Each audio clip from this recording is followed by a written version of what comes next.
Welcome to Dutchtown High School and 5A district football as we're here at Griffin Field for the opener in district play for both teams. The Woodlawn High School Panthers 0-1 on the season, taking on Dutchtown 3-0 on the season. You saw them last week with their big victory over Rain High School. I'm Jeff Porsche, and we're about less than 10 minutes away from the opening kickoff.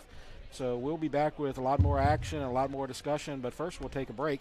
You're watching the Eatel Game of the Week. I've had back pain now and then, but it got so bad I couldn't even bend over. I didn't want to resort to pain pills, so I chose BUICK, hoping they could relieve the pain. They got me active again. I even lost weight. I believe in better. I chose BUICK. Choose BUICK Performance Physical Therapy. It's game day. A day that should be spent in the living room, not the kitchen. So next game, you just worry about the score, because we've got the food covered. With hand-battered, cooked-to-order, always fresh, never ever frozen chicken fingers, craveable cane sauce, crispy crinkle-cut fries, and jugs of freshly made tea and lemonade. Raising Cane's Chicken Fingers, one love. The title law firm has been fighting for our clients to get their best recovery for over 20 years. And now that tradition will continue to the next generation. Hi, I'm Rick Tata, the newest member of the Tata Law Firm. We understand that it can be frustrating dealing with your claim. So we're here to help you get what you deserve. If you're seriously injured in an accident, call the Tata Law Firm today. We're not just a face on an ad. Call 756-0007 when you're injured. You gotta call Tata. Dr. Brian Hollis is Ascension Parish's orthodontist. Dr. Hollis has an excellent reputation for bringing state-of-the-art technology and the highest standard of patient care to Ascension. He attended LSU Dental School, and he completed a residency to become a board-certified specialist in orthodontics. An avid supporter in our community, Dr. Hollis is married to Celeste Pyron Hollis, and they have 4 children. Dr. Hollis, Ascension Parish's orthodontist. Grow up smiling with Hollis Orthodontics. From jambalaya, pastalaya, and gumbo to daily lunch specials, Pot and Paddle Jambalaya Kitchen has Cajun dishes to satisfy your hunger. Pot and Paddle has 3 locations to serve you, including the one on Cabela's Parkway in Gonzales, Jefferson Highway near Bluebonnet in Baton Rouge, and Jubin Crossing in Denham Springs. You can dine in, carry out, or let them do the catering for an office get-together or tailgating at the big game. And don't forget about their delicious daily lunch specials. You can check out their specials and more on the web at potandpaddle.com.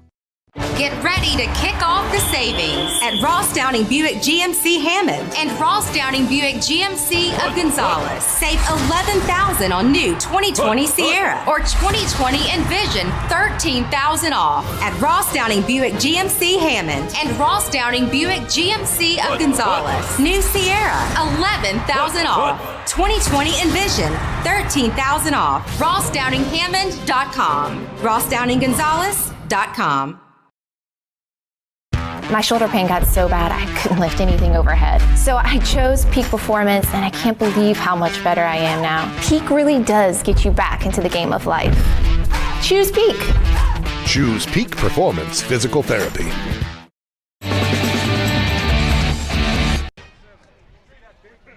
Back to Griffin Field, Jeff Porsche with you, and we have Woodlawn versus Dutchtown, and both teams have come out and are ready to begin, but first we'll have the Dutchtown sound and the Dutchtown alma mater followed by the national anthem, so we will hand it over to them and they will take it over in just a second.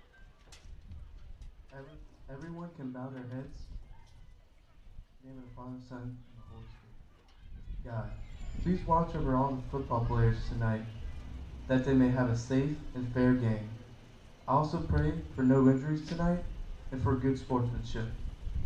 I pray over everyone here for their safety from the virus and for good health.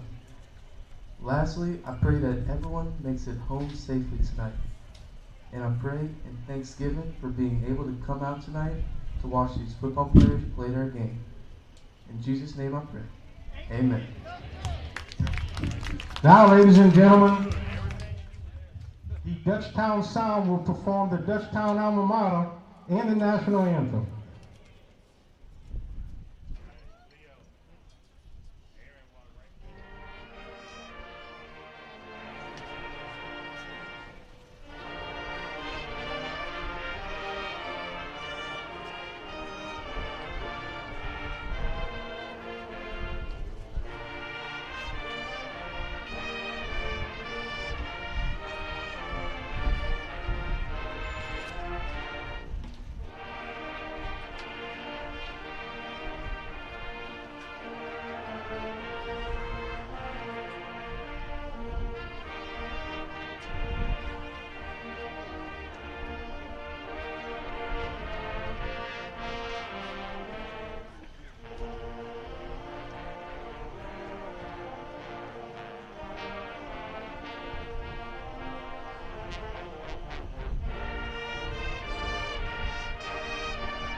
Dutchtown Sound with the alma mater and the national anthem. And we are getting ready for the captains and the coin toss. Only moments away from the opening kickoff. Let's look at the two teams a little bit closer here. The coaches' records for both teams. Woodlawn, they're in their second season being led by Coach Marcus Randall, former LSU quarterback and former coach at Walker High. He is 2-9 here so far at Woodlawn. Guy Mastretta, he's in his fourth year at Dutchtown. He's won 39-58 overall, 23-14 at Dutchtown.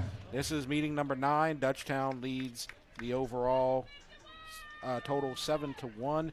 Woodlawn won the first meeting in 2005, and then Dutchtown won 7 in a row. And last week, the action that you see there, Dutchtown, you saw that game with us last week on Eatel, 62-14 over Rain. Carroll defeated Woodlawn for week 1 their season by a score of 33-24. And for the Griffins, now looking at the coin toss, captains London Graves for Dutchtown and number 5 Amani Givens for Woodlawn. Of course, have to stay socially distant.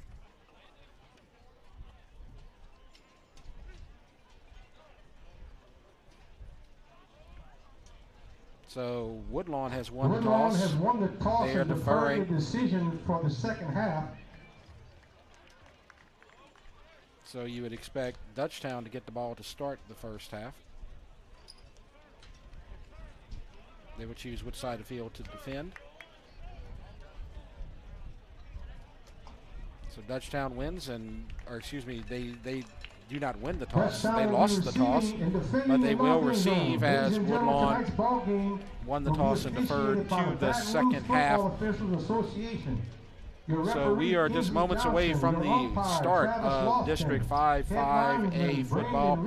First 5-5A football game of the season being played tonight between the 3-0 Dutchtown Griffins and the 0-1 Woodlawn Panthers. Dutchtown is going to operate from right to left to start this game.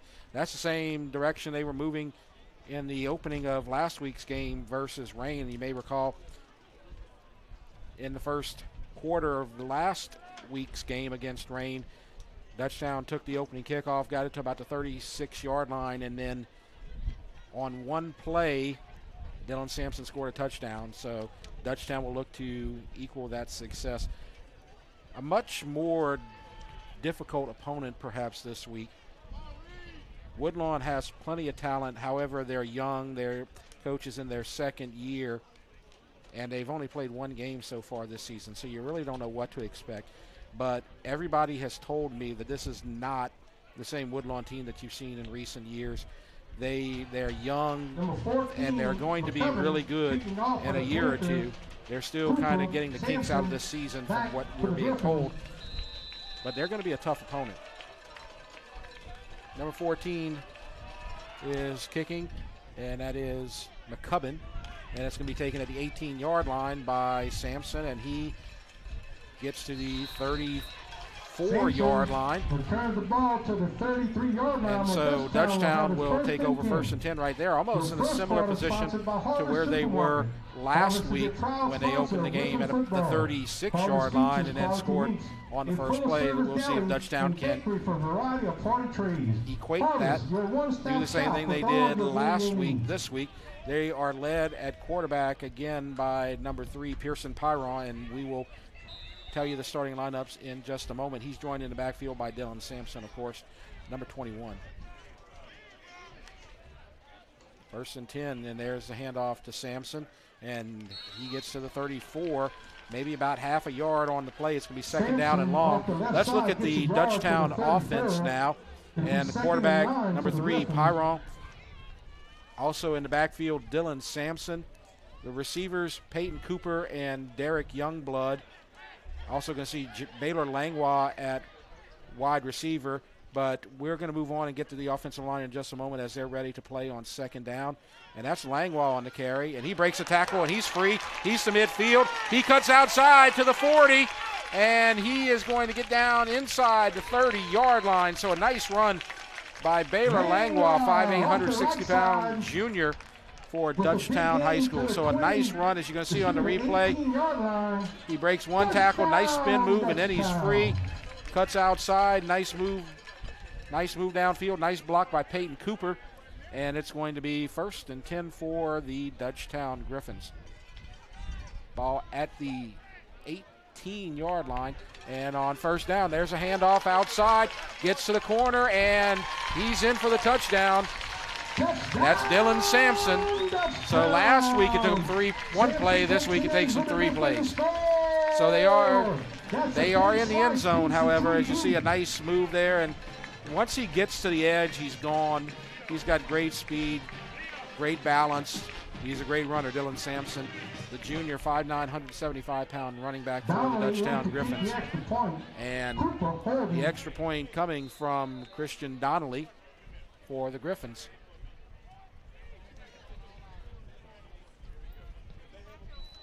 And it's up. And it's good. Dutchtown takes the lead 7-0, and we'll take a break. You're watching the Eatel Game of the Week. Aaron, reminding you it's time to speed things up with all-fiber internet from Eatel. Your connectivity needs keep expanding, streaming, surfing, and playing games. And Eatel continues to stay ahead of the curve with the fastest speeds. Plus, our Eero whole home Wi-Fi will eliminate dead spots in your home. Eatel takes the hassle out of setting things up so you get our #1 rated reliability from the bedroom to the patio. As always, you will get the personal service you deserve from Eatel. Fast, local, reliable.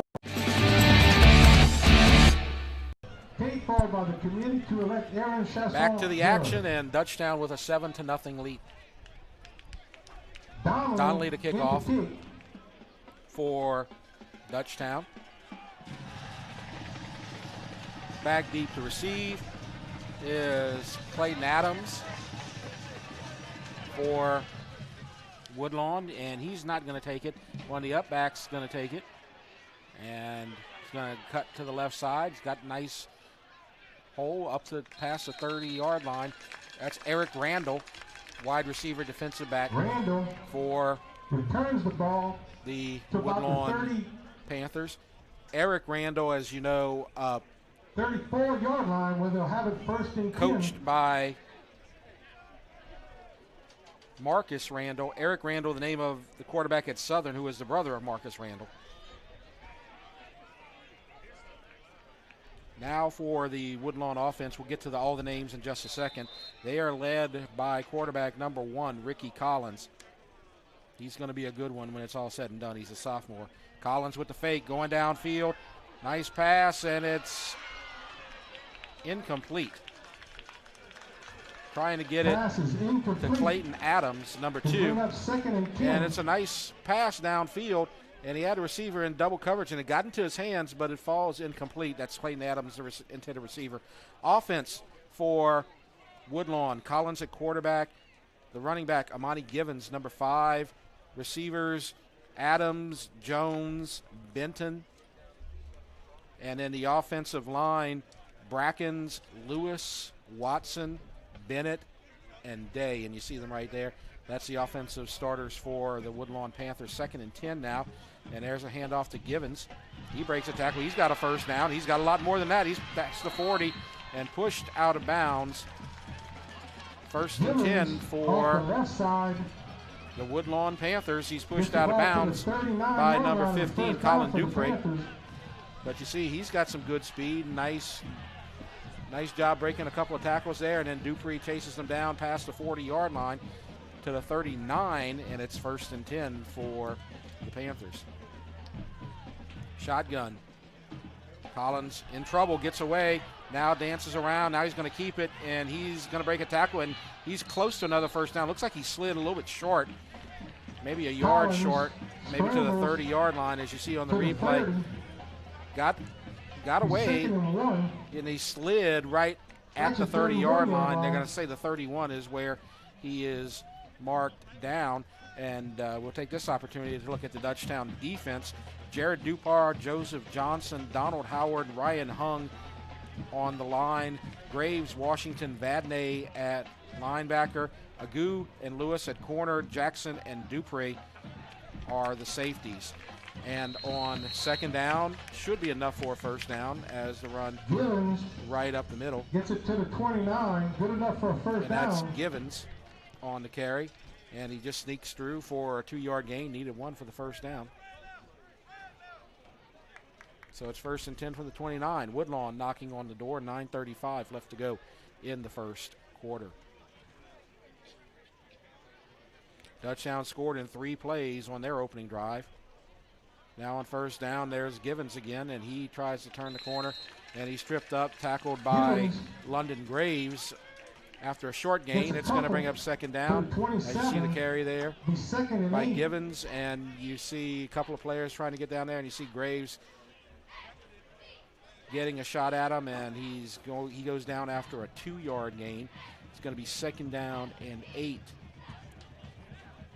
for the Panthers. Shotgun formation.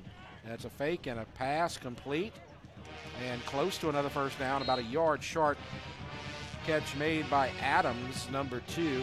So the quick pass, actually make that Jones with the reception, number 6 for the Panthers.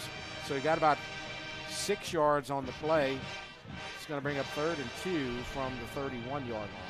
Excuse me, from the 21-yard line. Another shotgun, looking left, and wide open and complete for a first down before being taken down by Agu. So another first down. Good enough for the first down. You see a real fast, easy pitch and catch. And that's enough for another first down. So Woodlawn driving inside the red zone. 1st and 10 from the 13. And there's a pitch. And he's going to cut outside and gets about 3 yards. Number 21 on the carry. Number 21. That's Jason gets the ball down to the 10-yard line. So the pitch out goes to him. And you see a couple of defenders and number 15 in on the tackle, Dupree. And so a 4-yard gain. It's going to bring up second down and 6. Now inside the 10-yard line at about the 9. 7:34 left to go in this first quarter. There's a pass complete outside and cuts through and gets into the end zone, and a touchdown for Woodlawn as the catch made by number 5, Amani Givens. And that was easy, and as we said, this Woodlawn team is going to be tough. They're going to get better and better as this season goes. But they looked really impressive on that first drive, really, really impressive. And so Dutchtown gives up a touchdown on their opening drive, just as Woodlawn did, as both teams get into the end zone on their opening possession. And now the extra point coming for the Panthers. High snap, and it's blocked. And the block is by Agu. And the extra point is no good. So with the block, that makes our score 7-6, as you're going to see Agu come from the left end. And he just takes it down, and that will make our score 7-6, and we'll take a break. You're watching the Eatel Game of the Week. Aaron, reminding you it's time to speed things up with all-fiber internet from Eatel. Your connectivity needs keep expanding, streaming, surfing, and playing games. And Eatel continues to stay ahead of the curve with the fastest speeds. Plus, our Eero whole home Wi-Fi will eliminate dead spots in your home. Eatel takes the hassle out of setting things up so you get our #1 rated reliability from the bedroom to the patio. As always, you will get the personal service you deserve from Eatel. Fast, local, reliable. 7-6 is our score. Woodlawn answers with a touchdown, but the extra point is blocked. Now McCubbin will kick off for the second time here tonight with 7:22 left to go in the first quarter. So the kickoff goes to Sampson at the 16. He's going to take it inside, and he's going to cut outside to the right, and he gets to the corner again, but he steps out of bounds around midfield. Nice return and good field position for the Dutchtown Griffins, as you see him take it right up the middle, then cut outside. Tries to get to the edge, but he's taken out at the last moment by number 9, Jalen Henry. Ladies and gentlemen, And tonight's so Jambalaya is sponsored by Dutchtown's offense comes back out on the field, led by Pyron. And let's take a look at their offense again really quickly as we can introduce their offensive line. DeLone, Quibido, Hayden Harris, Matthew Gallman, Reed Davis, and Caleb Ickes, the rest of their offensive line. And it's going to be 1st and 10 from the 48. So it didn't quite make it to midfield on the return.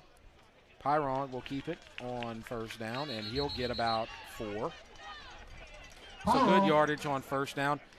Pyron, as you can see on the replay, just takes it up the middle and follows his blockers behind his center and his guard, and gets about 4 on the play, and that'll bring up 2nd down. Pyron had a really impressive game last week as he accounted for multiple touchdowns. He's the starter now. Sean Winfield will also probably see a lot of action here tonight as well.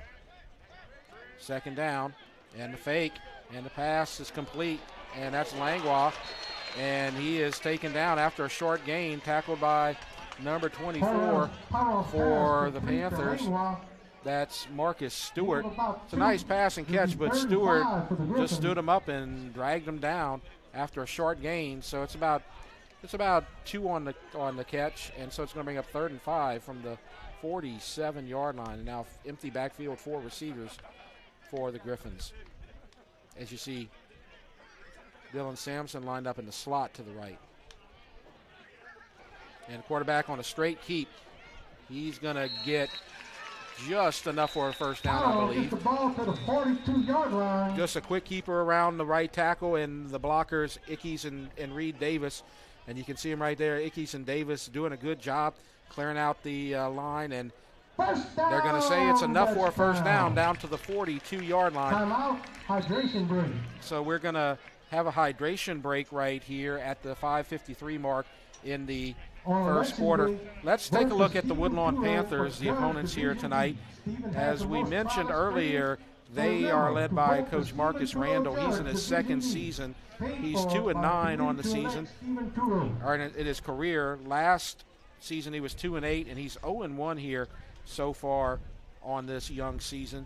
Last time they were in the playoffs was 2017. They lost in the by-district round to Neville High School. That was back when they were down in district, they played in 4A.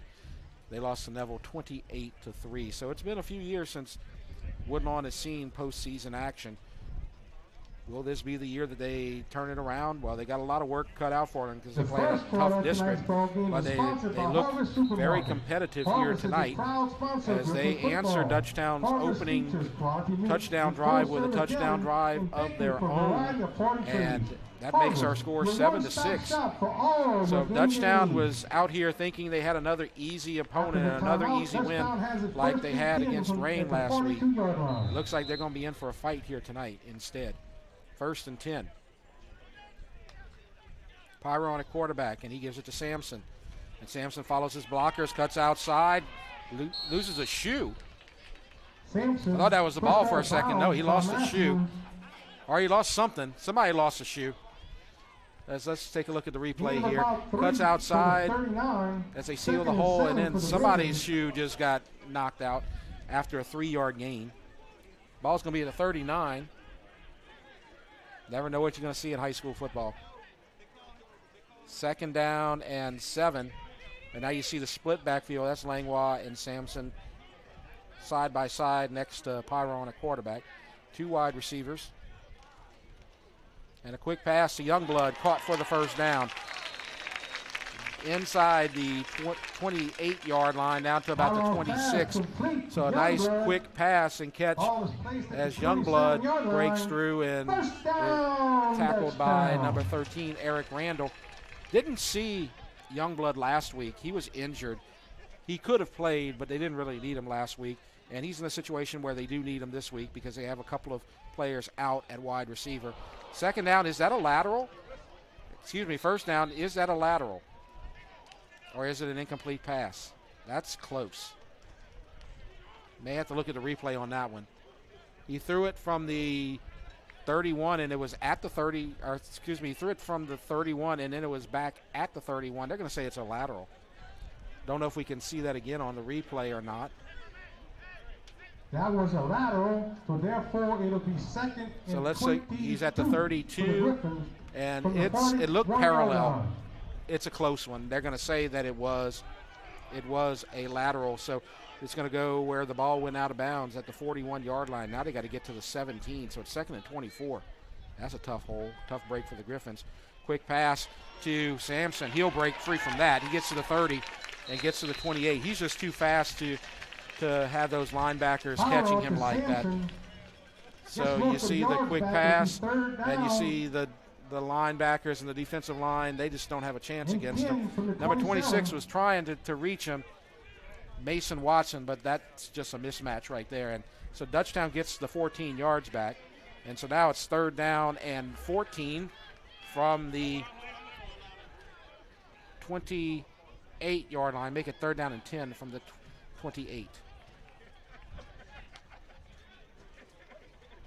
And quick pass. They're going to Youngblood, and he's got him wide open at the end zone. It's caught for the touchdown.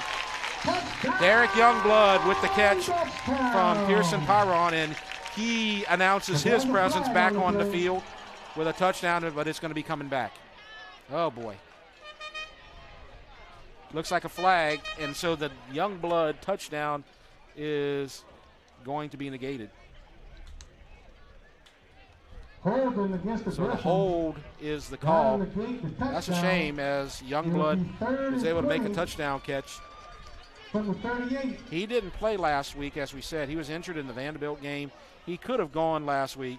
This week they need him as a couple of receivers, specifically Leaf Watkins and A.K. Burrell, probably not playing tonight. 3rd and 20 now. So Pyron now needs to get it back, and now he throws it downfield, and there is contact as they're looking for Sampson, as there's contact with number 13, Eric Randall, but no flag. You're going to see this on the replay perhaps as Pyron's trying to throw it down the middle, and you see him taken down by 2 defenders and no flag. There's a late flag. I wonder what that's going to be. I mean, you would think that that interference should have been called. I don't know if that's called right there or somebody's talking back to the refs about it or what. That was obvious pass interference.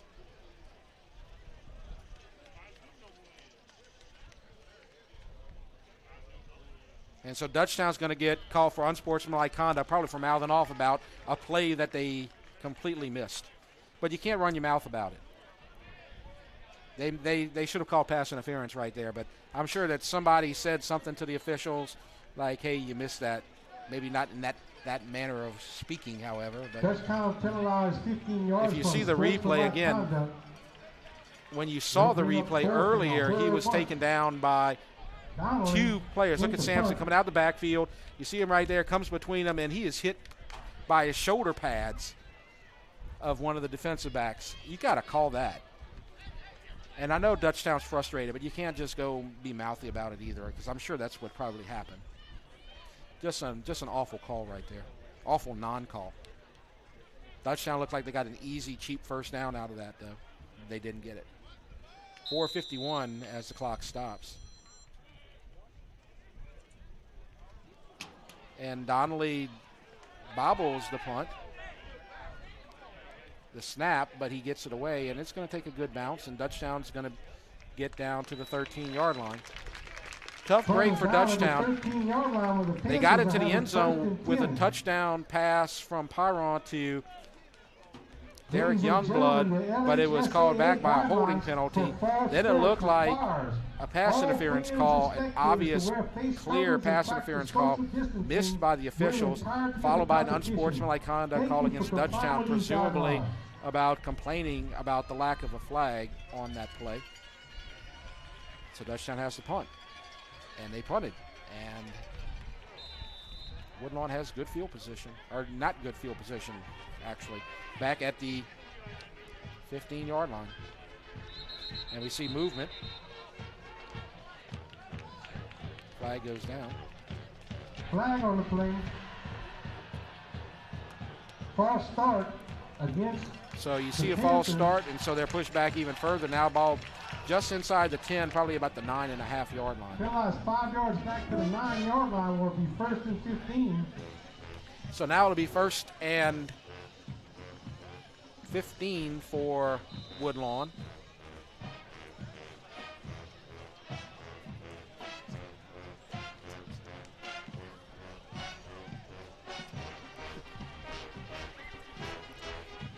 So Ricky Collins at quarterback has 1 touchdown pass so far tonight. Nice spin move, cuts outside. Now he's going to throw it downfield. Incomplete. Collins throws it away. It'll be 2nd and 15. You see, in big trouble was chased down.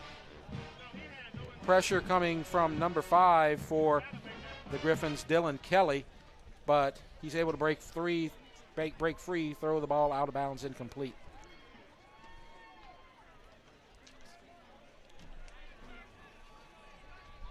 So it's 2nd down and 10 from the 9-yard line.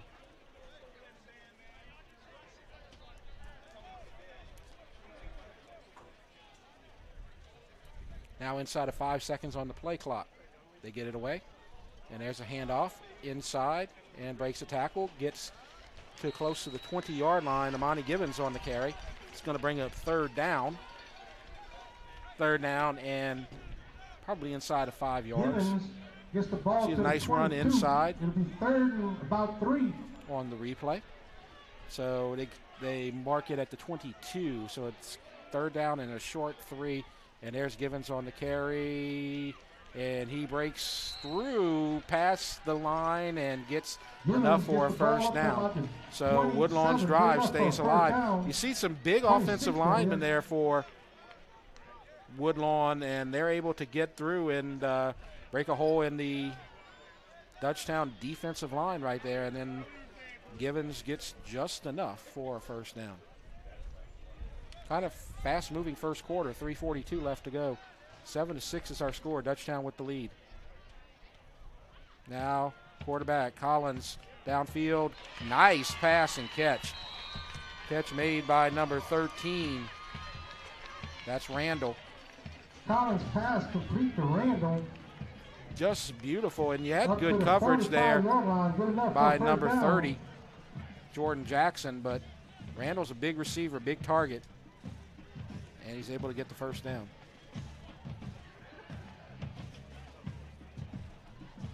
First down, here's a quick pass to midfield, caught, breaks a tackle, gets down to the 46.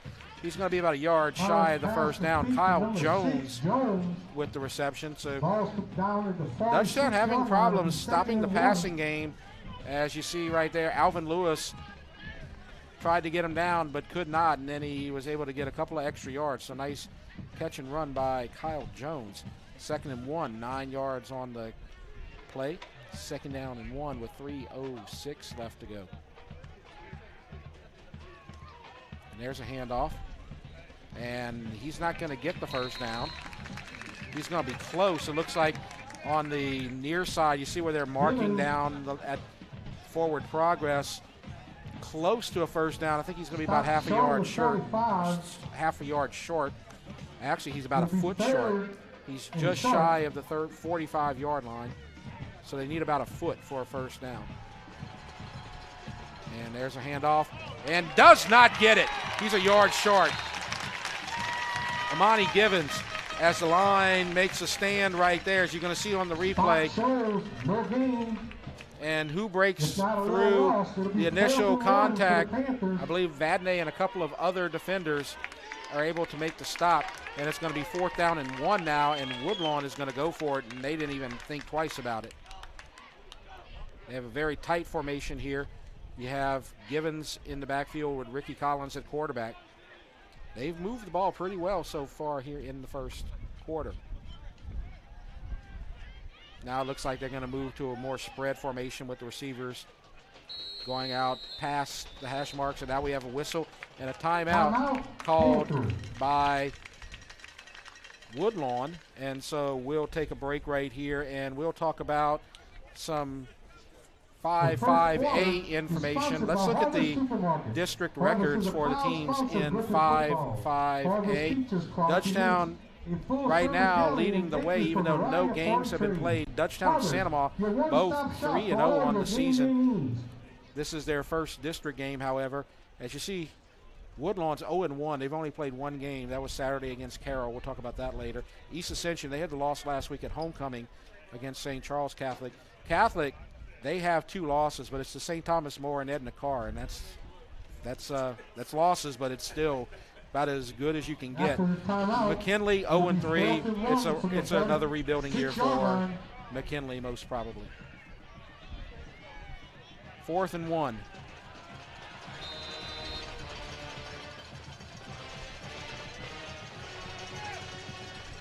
And so we have a flag on the play as quarterback Collins keeps it, but this may be coming back. There's a flag on the play. Not sure yet.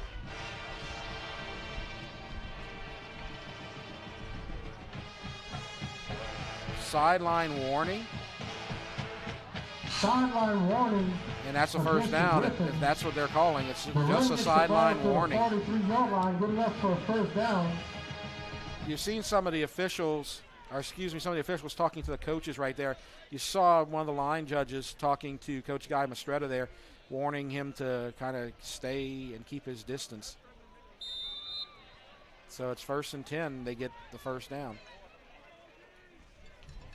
Quarterback from the shotgun. Collins looking left, downfield, and a little miscommunication there as looks like he's going to Givens on the quarterback to running back right there, but behind the intended receiver, falls incomplete. 1:38 left to go in the opening quarter. 7-6 is our score. Both teams scored in their opening drive. This is Woodlawn's second drive. Dutchtown did not score in their second drive. And a flag. Flag on the play. May have moved a little bit early, Adams, number 2. False start. So there you go. It's a 5-yard penalty. That's going to be assessed against the Panthers.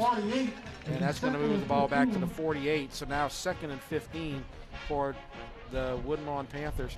Woodlawn looking very impressive on offense so far here tonight. Ricky Collins,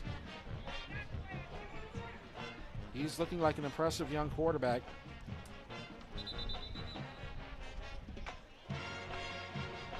So far, 20 of 36, 456 yards, 4 TDs, and 2 interceptions on the season. 2nd and 15. And there's a lateral to his running back and a short gain when all is said and done. Number 21, with taking the lateral, that's Javion Haynes. Game about 1. So it's going to be 3rd and long as they mark the ball at the 47-yard line. It's 3rd and 14. They got to get down to the 33 as we're about to approach 1 minute left to go in this opening quarter. Now the snap, the shotgun pressure, throws downfield, wide open and a first down. As the catch made by Clayton Adams, number 2. Collins pass to Creek to number 2. He's got a great arm. Up to the 29 and you see him down taken down by Alvin Lewis, number 11, but not before he gets a first down. Ricky Collins looks very impressive. He's only a sophomore quarterback as well.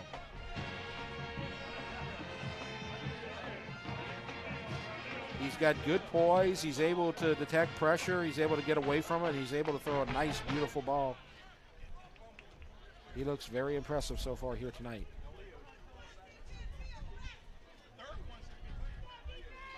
First and 10 for the Panthers, and there's a handoff and about 5 yards. That's Amani Givens on what might be the final play of the first quarter. Gains about 4. It'll be 2nd and 6. See him taken down from the 25 after a short gain, but able to keep those legs moving and get a little extra yardage. And that is the final play of our first quarter. So our score after 1 quarter is 7-6. Dutchtown with the lead over Woodlawn. We'll take a break. You're watching the Eatel Game of the Week. conveniently located on Airline Highway and Highway 74. The athletics running staff of Dutchtown High School would like to thank Raising Cane's in Prairieville, the official chicken of the Dutchtown Griffins. Peak Performance Physical Therapy, Hollis Orthodontics, Tata Law Firm, Baton Rouge Orthopedic Clinic Foundation, Ross Downing GMC, for their support of the Dutchtown High Sports Medicine Program. For fall sports requires Second quarter about to begin. Dutchtown versus Woodlawn, the 5-5A opening game of the season. And with the first quarter ending, a very competitive first quarter. Both teams moving the ball well on offense. Woodlawn still with possession on their second drive of the night. They scored on their opening drive. Extra point was blocked by Justin Agu.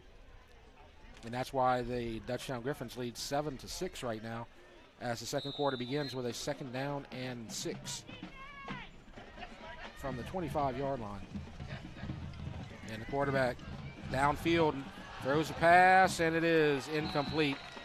Looking for Jones, just a little bit long, as you see him with a nice touch on the ball, but that ball just goes out of bounds. Lewis on the coverage. Jones, the intended receiver. Incomplete pass is going to be 3rd down and 6. Dutchtown is 3-0 on the season. Woodlawn didn't play the first 2 weeks, and then they played Carroll in week 3 and lost. They're 0-1 on the season. 3rd down and 6. And the quarterback, Collins, he's looking right, throws downfield, and incomplete. Adams, the intended receiver. Good coverage there by Dupree, number 15. Guy's got a great arm, no doubt about it, but Dupree there with the nice coverage on Clayton Adams. 4th down and 6, and Woodlawn will now have to go for it.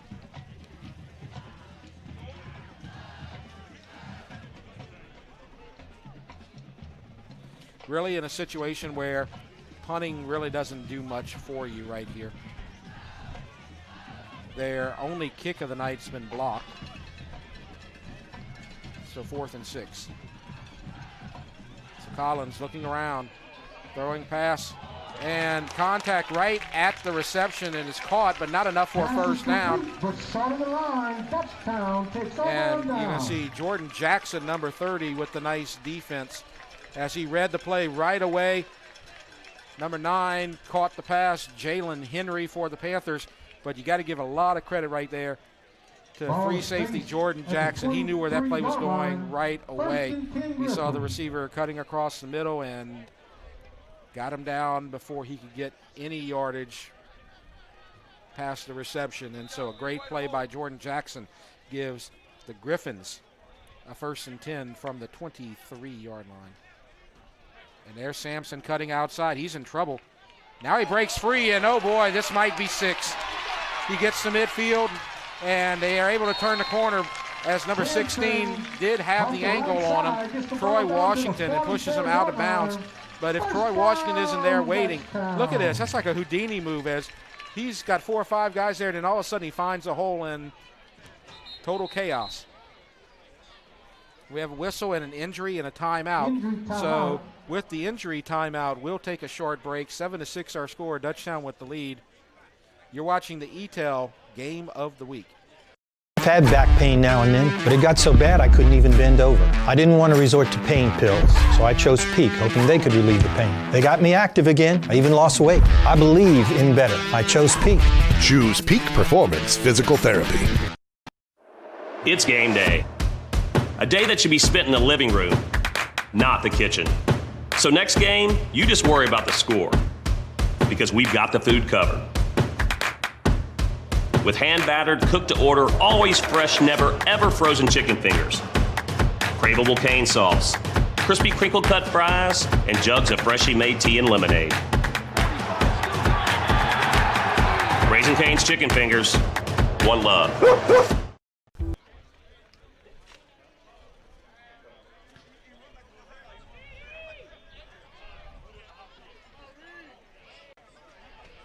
back from the injury timeout. 1st and 10 for the Griffins. Ball at the 44-yard line. 1st and 10 after a long gain by Dylan Sampson. Pyron will keep, and he'll go around the left side, but can't get free as number 13. That's Randall. Off the left side. Takes him down. Eric Randall, we've called his name a lot, as you're going to see him string it out. He's able to break free of the block from Langlois and Sampson and make the tackle, and no gain on the play. 11:04, we're just 1 minute into this second quarter, 7-6. It's been a good one so far between Woodlawn and Dutchtown. Man in motion, now the snap goes to Sampson, cuts outside, follows his blockers, breaks a tackle inside the 30, 1st and 10 for the Griffins. Down to the 26-yard line. He's just a special talent. As he cuts outside, pushes a guy out the way, waits for his blockers to get out the way, and then gets a few extra yards. And so Dutchtown already with a 1-point lead, looking to extend it as they continue their drive downfield. 1st and 10 for the Griffins. Pyron at quarterback. Hands it off to Langlois, and that is going to be about 7 yards up the middle into the red zone. To the 19-yard line, just a quick burst up the middle. Gain of 7 will be 2nd and 3. Nice cutback move there, and then tackled by 16, Troy Washington. He gets about 6. We're going to call it 7. It's going to be 2nd and 3 for the Griffins inside the red zone. And there's a handoff outside to Langlois. He's got a 1st down and a flag, and that's going to be a hold. Langlois at the right side. I think they called a hold on 2 different players there, 55 and 53. We got a flag. One of those 2 players caught with the hold. That's either DeLone or Quibido, excuse me.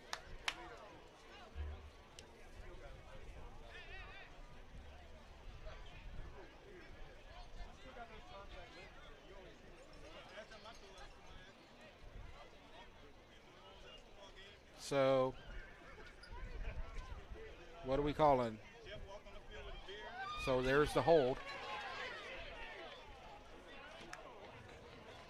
And an offsetting penalties. So no play. So you saw the obvious kind of hold right there. As it may not have been obvious, but when the flag went down, you knew where they were going. They were going either toward Quibido or DeLone.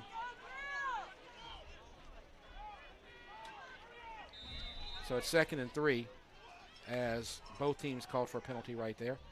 You see some movement, no flag. Looked like Woodlawn moved at the left defensive end position. And on 2nd down, there's Sampson, and he's got a 1st down to the 14, maybe the 15. Gets the ball down to the 15-yard line. So Dutchtown continues their drive. As you see him being taken down from behind. Taken down by number 33. That's Tylen Riley for the Panthers. So 1st and 10. And a handoff goes to Langlois, and he slips, and his knee goes down at the 17. So he's going to lose a couple of yards. A little bit of penetration on the right side. You can see right there, slips. And then number 3 was going to be there, DeJuan Harris, to wrap him up, but was not necessary as the knee is a dead ball. 2nd and 12. Sampson in the backfield with Pyron. There's movement and a flag. That time Woodlawn jumped. So they'll get 5 yards back, so it'll be 2nd and 7. Offsides against the Panthers. So the 5-yard penalty will take it down to the 12. From the 12.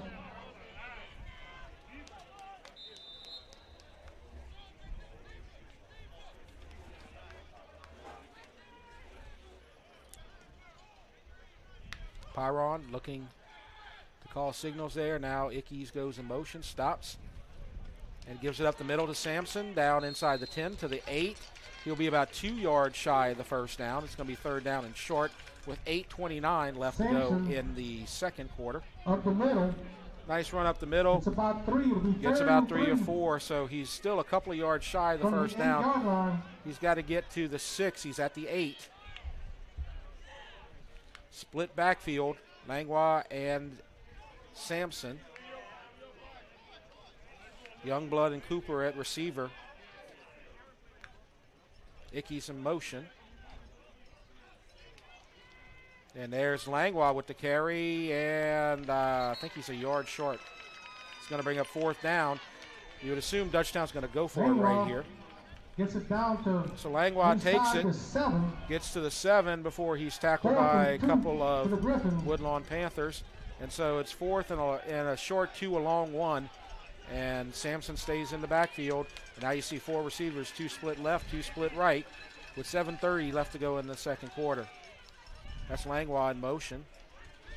Now we have 3 receivers to the right. Cooper, Ickes, and Langlois. Youngblood all alone on an island to the left. Then we see a whistle and a timeout going to be called by the Griffins. And so we'll take this opportunity to talk about the upcoming schedule for the Eatel game of the week. EA at Dutchtown next week will be on Thursday night. We'll be out here for that game. That will be live on Eatel on the YouTube channel, and of course the replays coming. Santa Maria at Woodlawn, that'll be Friday night. So we'll have both games broadcast live on Eatel next week. 2 weeks from now, Catholic at Santa Maria, and Woodlawn will be playing at East Ascension. So those are our upcoming games next 2 weeks.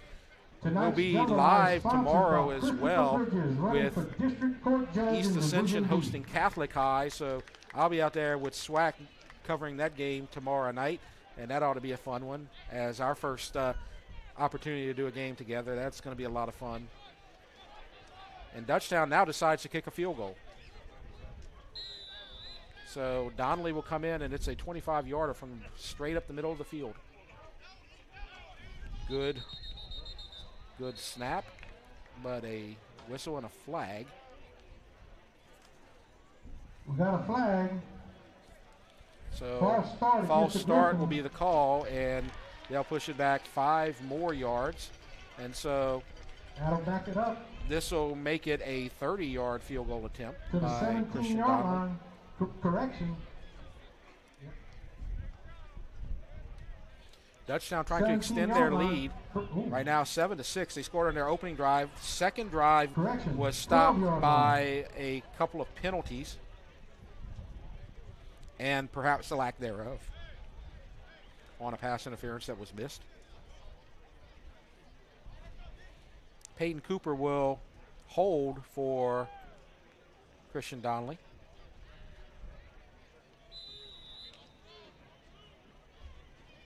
This should not be difficult for him to reach. Good snap, good hold, kick is up. It's no good. It's no good. So Dutchtown's not able to get points on the board. Looked like the field goal was wide to the right. And so no points for the Griffins. And so with 7:08 left to go, Woodlawn hanging tough. They haven't played many games this year. They've only had the 1 game so far this season. A loss last week against Carroll. But they're hanging tough right now, blow for blow with the Dutchtown Griffins, who have looked very impressive so far this season, coming off a 62-point performance last week. Dutchtown definitely not on a pace to get 62 tonight.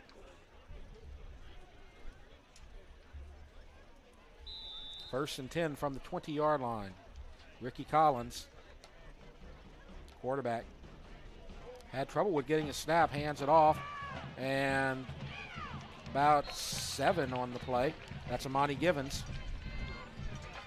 Givens gets to the 26. So he almost lost the ball right there. Then he handed off, and you see Vadney getting taken for a ride a little bit, but is able to hold on at his knees and drag him down, but not after a 6-yard gain.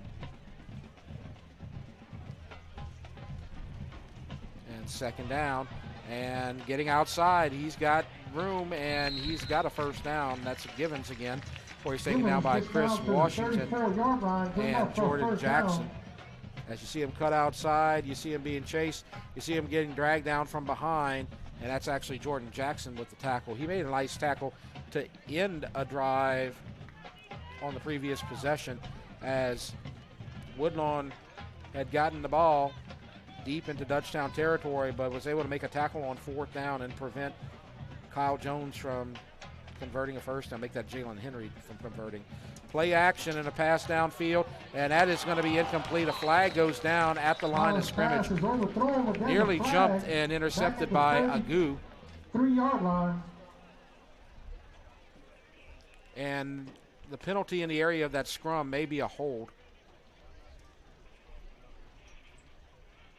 Hold is definitely the call, and so that'll be a 10-yard penalty against Ball is put back the at Panthers. the 24-yard line, where it'll be 1st and 20.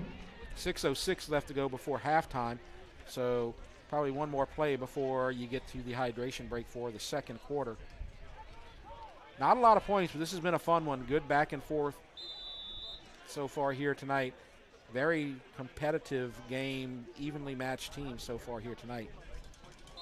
And a whistle. Clock stops at 6:03, and so another penalty will push it back. Woodlawn has just not had the reps here so far this season. We've talked about it a little bit. They've only played one game. That game was 7 nights ago against Carroll High School. It was a Saturday night game. So it was actually 5 nights ago, I suppose. Got to do the math here. I got to remember we're on a Thursday night. It feels like a Friday night to me. So they just haven't had the snaps and the repetitions. They look good on their opening couple of drives, but now kind of moving backwards. And they're setting up the screen. It's set up, and he's going to get a lot of yardage here. And another flag, so it's probably coming back as another hold's going to bring that one back. And it's going to be first and a mile as they set up the screen. But you can see Chris Washington being grabbed from behind right there, and that's what they called. So another 10-yard penalty. So Woodlawn moving backwards now. Against the Panthers. Now they're going to need to get to the 44 for a first down. We'll see where they assess the penalty and what it's going to be after we take a hydration break. We'll stay with this for the hydration break, and we're going to talk about what we saw last week in District 5-5A. Of course, the game we covered last week was homecoming for Dutchtown. 62-14, Dutchtown with the victory over Rain. St. Charles Catholic with the upset of East Ascension last week on Friday night as well. Their homecoming game, but they lost by a score 17-9. Santa Ma, they're 3-0 on the season. We talked about them, but we're going to see them next week. They defeated Lutcher by a score of 33-13. Catholic High, they lost, but they lost to St. Thomas More, and they've got an outstanding team. They got Howard, a quarterback who is an LSU commit, lost by 1 point. McKinley, 21-6 against Kennedy.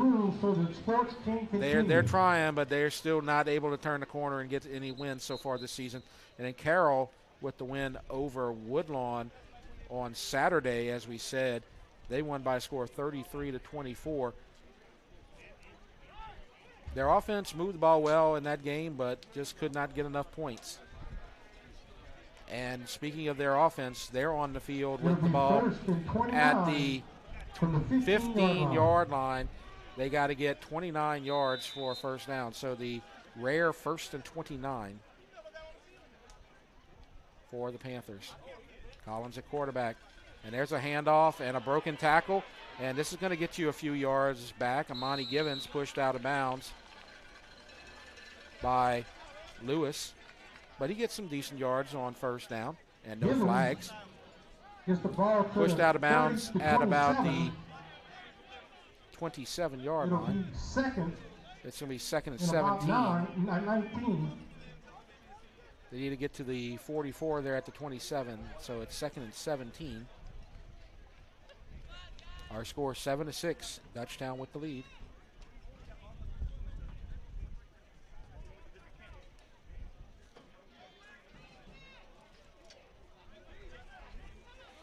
Shotgun.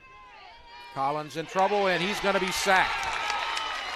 Big sack by big number 56 for the Griffins. That's Zane Rhodes as he breaks through, and he gets the sack. That's the first time that they've been able to get to the quarterback, Ricky Collins. He's been able to break free from the pressure, but the sack will bring it back down to the 20, and so now it's 3rd and 24. So Dutchtown perhaps an opportunity to get the ball back if they can hold them for one more down. And there's a handoff. And Givens will get some yardage, but not near enough. He's still going to be 4th and long. And Dutchtown will gladly give up 11 yards on that play to get the ball back. As you see, Washington comes in, Agu with the tackle, and so it's going to be 4th and 13. They're going to say it's at the 31-yard line. So now the first punt of the night for the Woodlawn Panthers. Dylan Sampson back deep. 14, McCubbin is in the punt. McCubbin in punt formation. As we are at the 4.5-minute mark before halftime. This game moving pretty fast in spite of the penalties. It's kind of a slow snap and some pressure. And it's going to take a Dutchtown bounce to the 46. And so that punt only got 2 yards past the spot where they need to get the first down. So that's about a 15-yard punt after the fortunate bounce for the Griffins. And so now Dutchtown will take over 1st and 10. Dutchtown, all 3 drives so far here tonight, gotten inside the red zone or near the red zone. But they only have 7 points to show for it, as a penalty drove them out of field goal range on the 2nd drive, and then a field goal was missed on the 3rd drive. Pyron still in a quarterback. He's gone the distance so far. And a flag goes down again. It's gotten a little bit more sloppy here as the 2nd quarter has progressed. And so Dutchtown now being moved back 5 yards. Both teams have been able to move the ball, but just not a lot of points here so far tonight. Dutchtown trying to get to 4-0 on this season. If you remember, they started the season 6-0 last year. The only difference between this season and last season so far is the first 2 games were knocked out because of COVID. 1st and 15. And there's Sampson. And he cuts outside, breaks a tackle, gets about 10.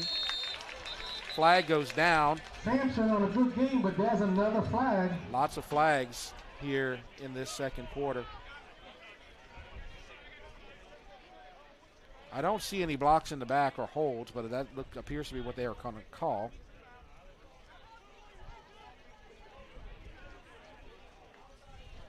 And so the hold will be called. Against the Griffins. Dutchtown's been called for quite a few of those here tonight. Penalized 10 yards. It'll be 1st in the real-time action, when we saw it on the replay, didn't quite see it there, but they're going to be called for it. So now Dutchtown moving back, just like Woodlawn did in their previous drive. So now the ball's at the 44. They got to get to the 37. So that's 1st and 19 for the Griffins.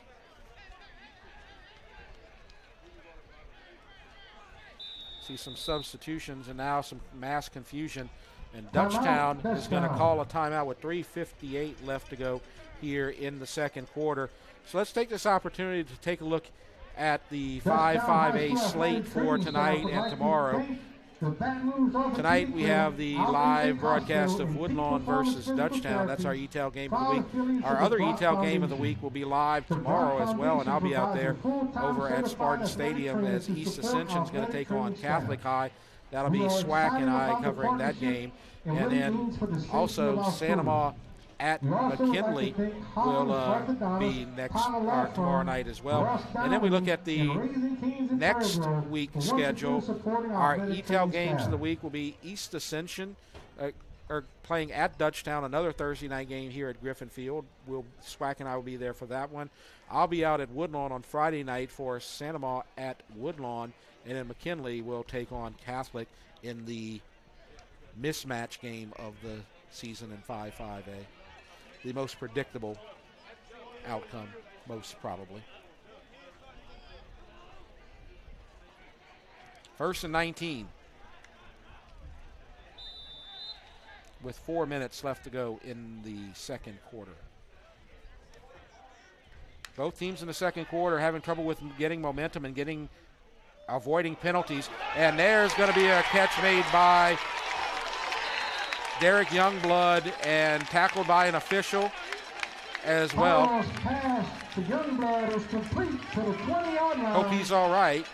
But you see the nice pass and good job by Youngblood, and then tackled by the defensive back for Woodlawn and goes straight into the official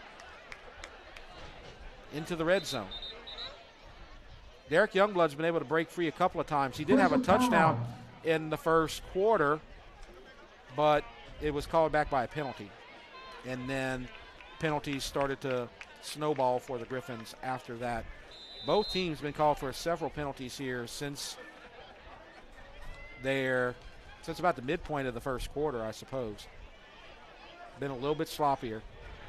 1st and 10 from the 17, and we have a whistle. And a timeout is going to be called by Woodlawn, and so we'll take another break, and let's use this break to talk about Class 5A, the top 10 for Week 4. Not going to see a lot of 5A on this list. Catholic is 1 and 2, and they are number 6. They are the highest team in the top 10. East Ascension is often hovering around the top 10, but with that loss last week against St. Charles, they are no longer in that area.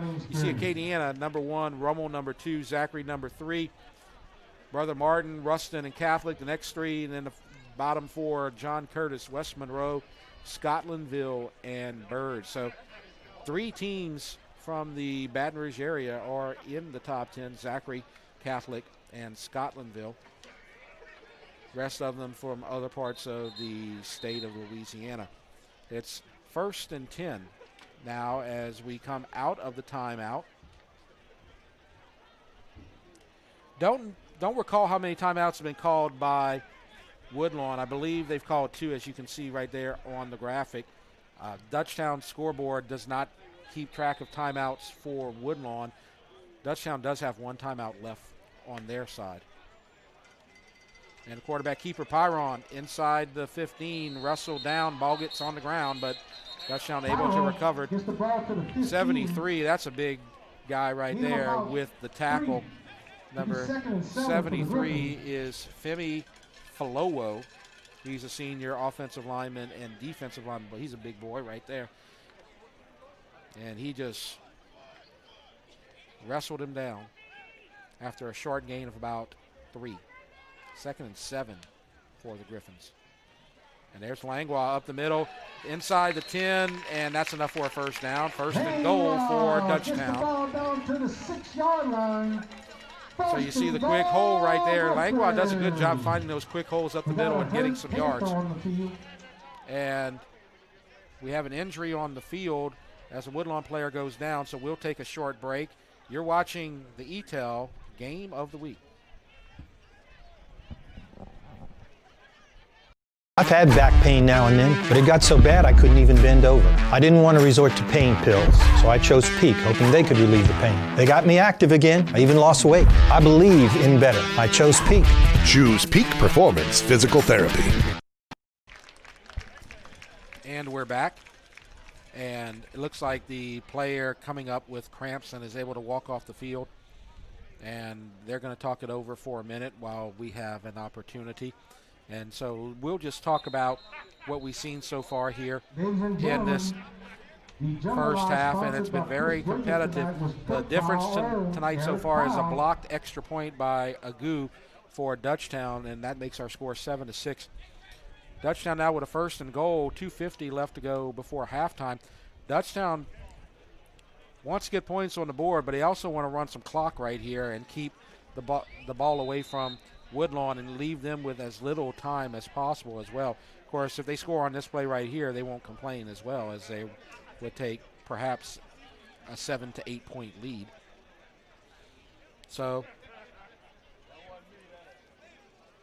as long as they don't turn the ball over or lose the possession on downs or anything like that, you should have a pretty good outcome here.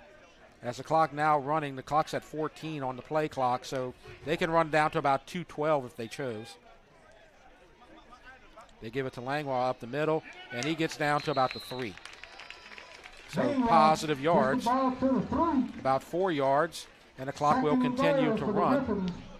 Langlois, they use him a lot up the middle, and he's able to dive forward and get positive yardage, and that's all you would want from your running back. They're going to say he was down at the 4. They're going to say that's where he went down. So it's 2nd and goal from the 4, so it's a 3-yard gain. Now Pyron will look, and they'll take their time as they can run it down to about 1:35 on the clock before they snap the ball. And Pyron's going to keep it, and he's going to cut inside, and he is down at the 1. Pyron gets down to the 1-foot line. It'll be 3rd and so you see on the replay, let's see if he was able to get in or if he was down. He cuts inside right there, smart move, and then he goes over a player or two, and you can't really tell whether he was able to get the ball over the end zone, and so the officials call it down inside the 1-yard line. And so we have a whistle and a timeout. And so Woodlawn will call that timeout, and so they will stop the clock at 1:11. And since Woodlawn called the timeout, let's talk about them and their season so far. They hadn't played much this season. They lost a couple of games as they had some COVID issues as well. And they opened their season Saturday against Carroll High School. They lost by a score 33-24. Close game, but not bad for starting the season a couple of weeks late. And then they get into the 5-5A schedule. They get Dutchtown, then they get Santa Maria, then they get EA. So they get the Ascension Parish trifecta right there. Then they get Catholic, and then they close out against McKinley. And so you would expect this Woodlawn team to get a lot better as this season goes on. They're still a little bit behind, probably on the field, because they've only played 1 game as opposed to 3. But you can see this team is a good team, and they're only going to get better. They're well coached. Marcus Randall is a winner, and he's won at other places. But this is a young team and probably will just continue to improve. 3rd and goal from the 1. And there's a handoff, and stood up and will not get the touchdown as Langlois. Pyron stopped for no gain. It's 4th down as they hand off to Langlois, and he stood up.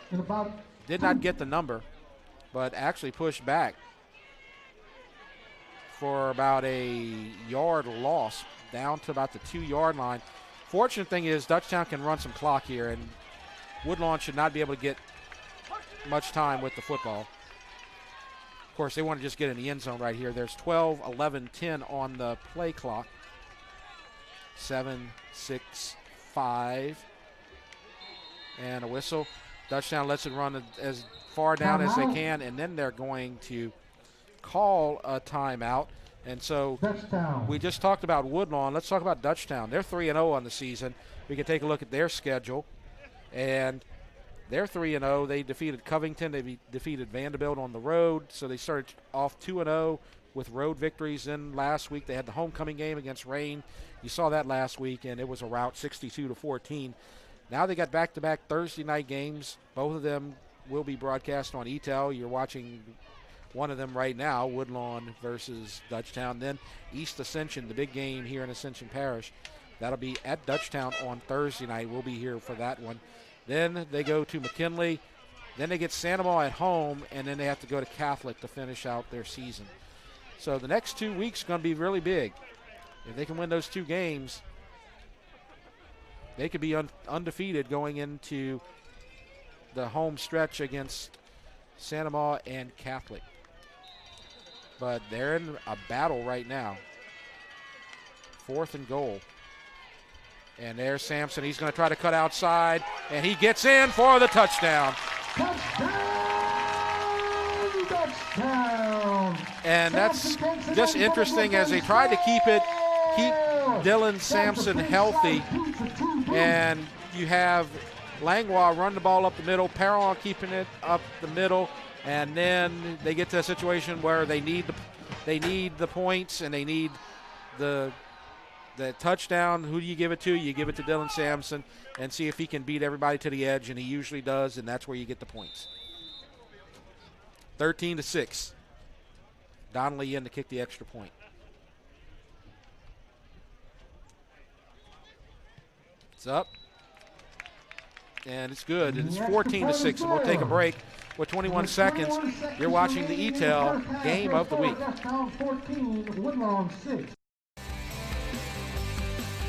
The athletic training staff of Dutchtown High School would like to thank Raising Cane's in Prairieville, the official chicken of the Dutchtown Griffins.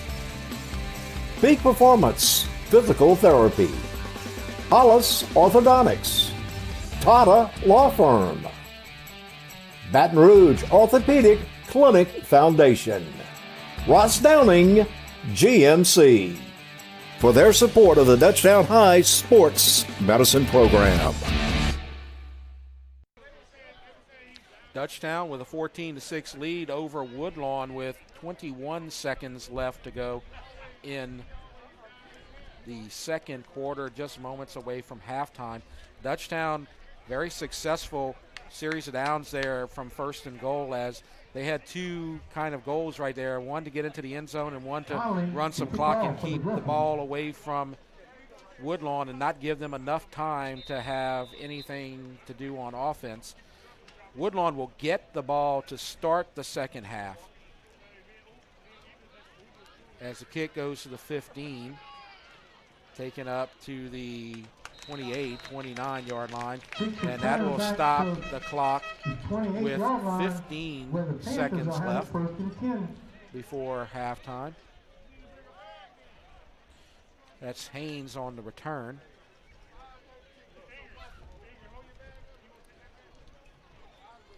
Woodlawn, I doubt that they take a knee right here. They may take a shot at it. And if you recall the end of the first half against Rain was able to score on Dutchtown late in the second quarter on a deep pass that was nearly picked off, went through the defender's hands, and then went for a long touchdown. So Dutchtown still has some work cut out for them, as Woodlawn looks like they're going to go for some points right here as the handoff goes up the middle. And that sets them up for perhaps a long pass late here in the second quarter, as the carry made by Caleb Morgan. And so first down from the 42. They may be able to get 2 plays off right here, but Woodlawn trying to steal some points here before the first half. Very fortunate for Dutchtown that they didn't give them much more time than that, though. So scoring on 4th and goal was actually a blessing if they can keep them at the end zone right here. And there's the handoff again. So they're going to keep it, and that's a first down. Cuts outside, and it's taken down. After another first down run, taken down by number 5. That's Dylan Kelly. And that's going to end the first half as time runs out. And so Woodlawn will not be able to get any points to end the second quarter. And Dutchtown will go into halftime with an 8-point lead. Our score 14-6. Dutchtown over Woodlawn. It's been a great first half. Very fun to cover here, and we expect a great second half as well. We have halftime coming up, and Dutchtown Sound will provide the halftime entertainment. But we'll take a break, and we'll be right back. You're watching the Eatel Game of the Week. I've had back pain now and then, but it got so bad I couldn't even bend over. I didn't want to resort to pain pills, so I chose PEAK, hoping they could relieve the pain. They got me active again. I even lost weight. I believe in better. I chose PEAK. Choose PEAK Performance Physical Therapy. It's game day. A day that should be spent in the living room, not the kitchen. So next game, you just worry about the score, because we've got the food covered. With hand-battered, cooked-to-order, always fresh, never, ever frozen chicken fingers, craveable cane sauce, crispy crinkle-cut fries, and jugs of freshly made tea and lemonade. Raising Cane's Chicken Fingers, one love. The Title Law Firm has been fighting for our clients to get their best recovery for over 20 years. And now that tradition will continue to the next generation. Hi, I'm Rick Tata, the newest member of the Title Law Firm. We understand that it can be frustrating dealing with your claim. So we're here to help you get what you deserve. If you're seriously injured in an accident, call the Title Law Firm today. We're not just a face on an ad. Call 756-0007 when you're injured. You gotta call Tata. Dr. Brian Hollis is Ascension Parish's orthodontist. Dr. Hollis has an excellent reputation for bringing state-of-the-art technology and the highest standard of patient care to Ascension. He attended LSU Dental School, and he completed a residency to become a board-certified specialist in orthodontics. An avid supporter in our community, Dr. Hollis is married to Celeste Pyron Hollis, and they have 4 children. Dr. Hollis, Ascension Parish's orthodontist. Grow up smiling with Hollis Orthodontics. From jambalaya, pastalaya, and gumbo to daily lunch specials, Pot and Paddle Jambalaya Kitchen has Cajun dishes to satisfy your hunger. Pot and Paddle has 3 locations to serve you, including the one on Cabela's Parkway in Gonzales, Jefferson Highway near Bluebonnet in Baton Rouge, and Jubin Crossing in Denham Springs. You can dine in, carry out, or let them do the catering for an office get-together or tailgating at the big game. And don't forget about their delicious daily lunch specials. You can check out their specials and more on the web at potandpaddle.com. Get ready to kick off the savings at Ross Downing Buick GMC Hammond and Ross Downing Buick GMC of Gonzales. Save $11,000 on new 2020 Sierra or 2020 Envision, $13,000 off at Ross Downing Buick GMC Hammond and Ross Downing Buick GMC of Gonzales. New Sierra, $11,000 off. 2020 Envision, $13,000 off. RossDowningHammond.com. RossDowningGonzales.com. My shoulder pain got so bad I couldn't lift anything overhead. So I chose Peak Performance, and I can't believe how much better I am now. Peak really does get you back into the game of life. Choose Peak. Choose Peak Performance Physical Therapy.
right, folks, it's time to turn back the hands of time and transport you back to the 1940s.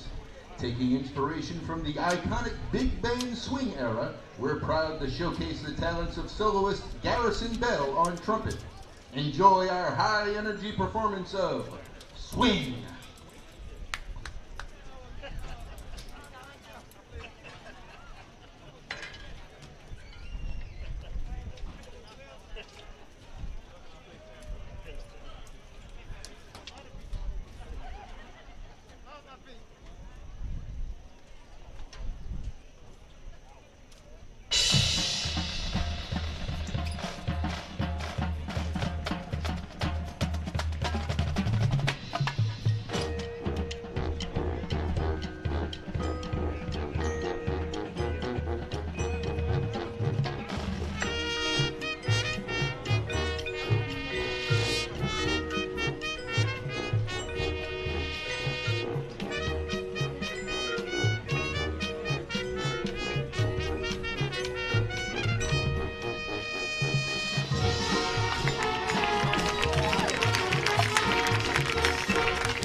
To bring on the Griffin Girls as they perform the Stevie Wonder hit, Don't You Worry About a Thing. The song's lyrics convey a positive message focusing on taking things in one stride and accentuating the positive.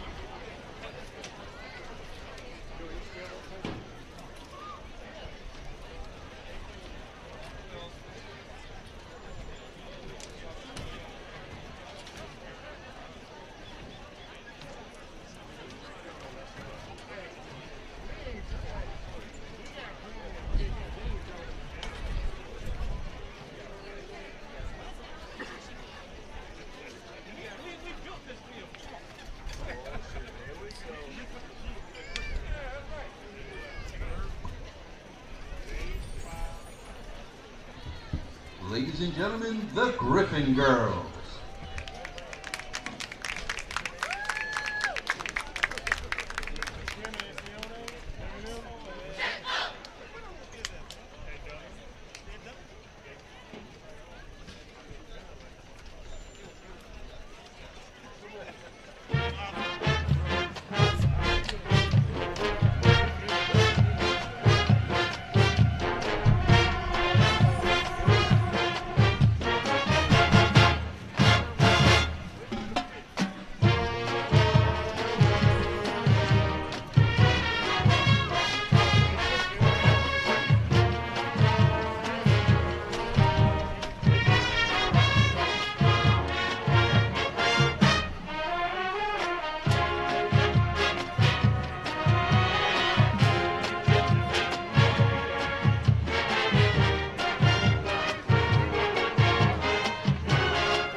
Griffin girls are under the direction of sponsors Joy Turner and Glenda Pavajo. Griffin girl captain is Avery Lemire. Co-captains are Lauren Myers, Megan Decato. Lieutenant captains are Madison Dunn and Madison Kane. Your Dutchtown sound is under the direction of Shivy Bell, Daniel Modenbach, and Abigail Lambert. Percussion instructors are Jonathan Boswell and Joe Belanger. Color guard instructors are Sarah Grove and Francis Knight. Color guard captains are Riley Woodard, Lily Grove, Faith Halligan, and Colette Lust.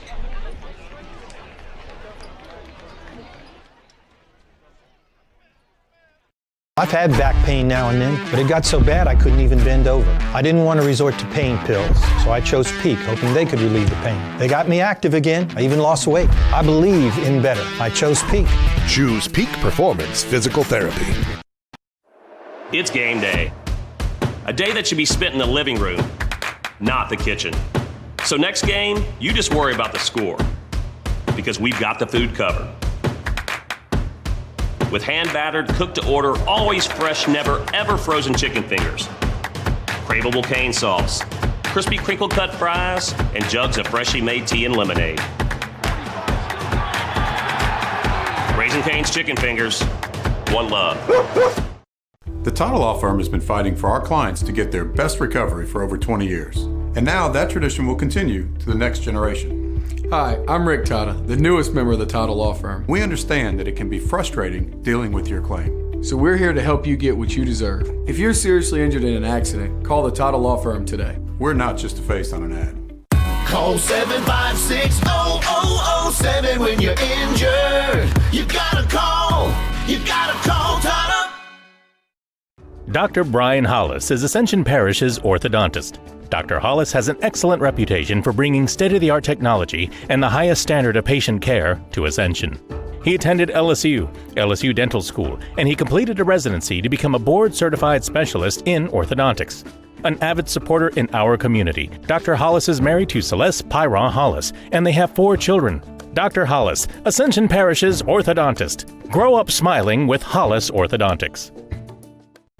From jambalaya, pastalaya, and gumbo to daily lunch specials, Pot and Paddle Jambalaya Kitchen has Cajun dishes to satisfy your hunger. Pot and Paddle has 3 locations to serve you, including the one on Cabela's Parkway in Gonzales, Jefferson Highway near Bluebonnet in Baton Rouge, and Jubin Crossing in Denham Springs. You can dine in, carry out, or let them do the catering for an office get-together or tailgating at the big game. And don't forget about their delicious daily lunch specials. You can check out their specials and more on the web at potandpaddle.com. Get ready to kick off the savings at Ross Downing Buick GMC Hammond and Ross Downing Buick GMC of Gonzales. Save $11,000 on new 2020 Sierra or 2020 Envision, $13,000 off at Ross Downing Buick GMC Hammond and Ross Downing Buick GMC of Gonzales. New Sierra, $11,000 off.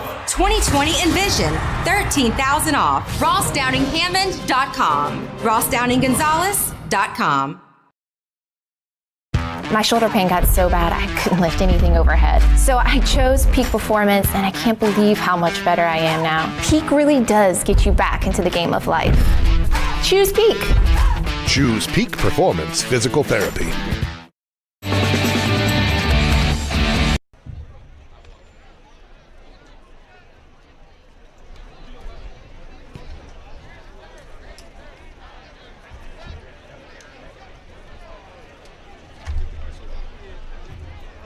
And we're back, and we're ready to start the second half. I'm Jeff Porsche, and we are here at Griffin Field here in Geismar, home of the Dutchtown Griffins. They are looking to go 4-0 on the season, and they're taking on Woodlawn Panthers, looking for their first win of the season. They are 0-1 and just started their season last week with a loss against Carroll. Our score right now, Dutchtown 14, Woodlawn 6. Woodlawn is a very good team, and you can see that they are young and they are talented. Their quarterback, Ricky Collins, he's really good, and he's having a nice night here so far. They have matched Dutchtown pretty much blow for blow here in this game, and this is going to be a good team that's going to win some games in district this year for sure, and I'm not just talking about McKinley. They're going to be competitive this season. and they're giving Dutchtown all they want. They're right in this game, and they get the ball to start the second half. They got a chance to go on down the field and tie it up if they can get some momentum here to start the second half. The difference in the ball game, a couple of things so far. Agu with the blocked extra point when Woodlawn scored their touchdown to make it 7-6. Woodlawn scored first, Dutchtown scored first and made it 7-0 in the first quarter from Dylan Sampson on a touchdown run. And then the answer came from Woodlawn right downfield, made it 7-6, blocked extra point. 7-6 was the score, and that was the score for most of the second quarter, through most of the second quarter, until about 15 seconds left to go before halftime. Dutchtown scored a second touchdown from Dylan Sampson from the 2-yard line on 4th and goal, and that made our score 14-6. Dutchtown also missed a field goal earlier, a 30-yard attempt from Christian Donnelly. Dutchtown could have had a 2-possession lead but could not convert on that field goal. Woodlawn, their defense looks good. Their offense looks good. They were stopped on a 4th down deep in Dutchtown territory on a nice tackle from Jordan Jackson on a completion to Henry. That stopped one drive. Penalty stopped another drive for Woodlawn, but they're very competitive here tonight, and they're giving Dutchtown a fight. Just because they're 0-1 and Dutchtown's 3-0, you can throw out the records here tonight because both of these teams are fairly evenly matched so far to start this second half. So Donnelly here to kick off to start the second half. Dutchtown's defense needs to make a stand on this opening drive. And we have a whistle, and that was a blatantly obvious offside penalty. I believe that was Gabe Marable on number 95 who jumped off sides. For the kickoff. But he was at about the 42-yard line when Donnelly kicked off to start the second half.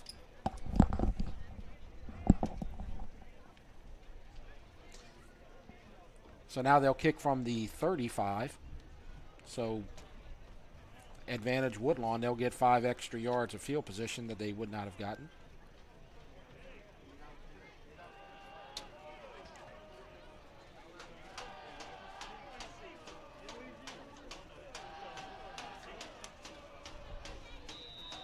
So now I believe finally we're ready to start this second half.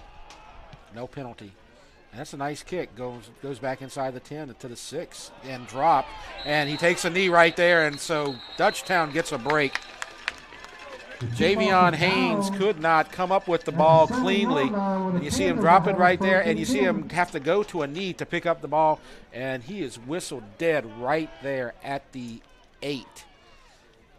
What a break for the Griffins. Looked like Woodlawn was going to come out of that kick with great field position as the 5-yard penalty encroachment was assessed. And then Donnelly was able to kick it deep downfield. Usually they kick it kind of short and try to avoid the long return. But that time he was successful with the long kick, and very fortunate that Haynes slipped on the field. There hasn't been rain this week. It hadn't been rain for a while. The field is in pretty good shape. There was a middle school game played Tuesday night here at Griffin Field, but the groundskeepers just do a great job with this field. But there have been a couple of situations where players have slipped.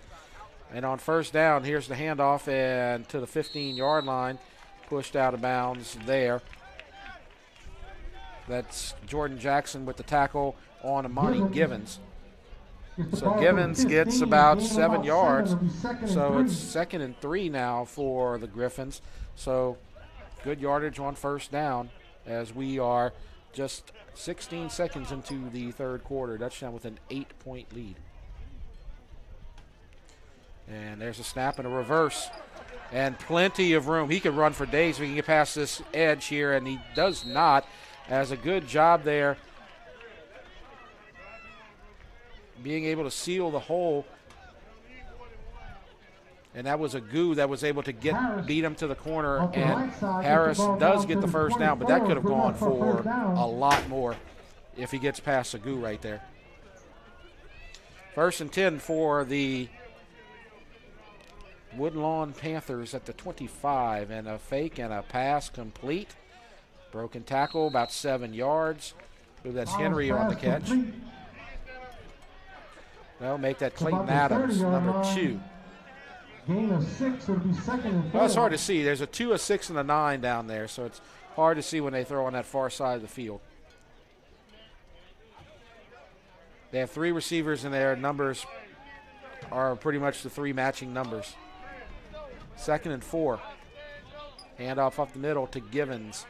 And it's close to a first down, and he gets it on second effort. Great second effort there by Monty Givens. Looks like he was going to be stopped. As you can see, a couple of players, and he's able to squirt free. I believe that was Rhodes who made some contact but could not get him down. 1st and 10. Another quick pass, complete, and about 5 yards. Good yardage on first down. That catch made by Kyle Jones, number 6. That quick pass has been there all day, and Dutchtown's giving it to him, and it gets them about 5 or 6 yards. So good positive yardage. If Dutchtown's going to give them that, then Woodlawn's just going to keep taking it.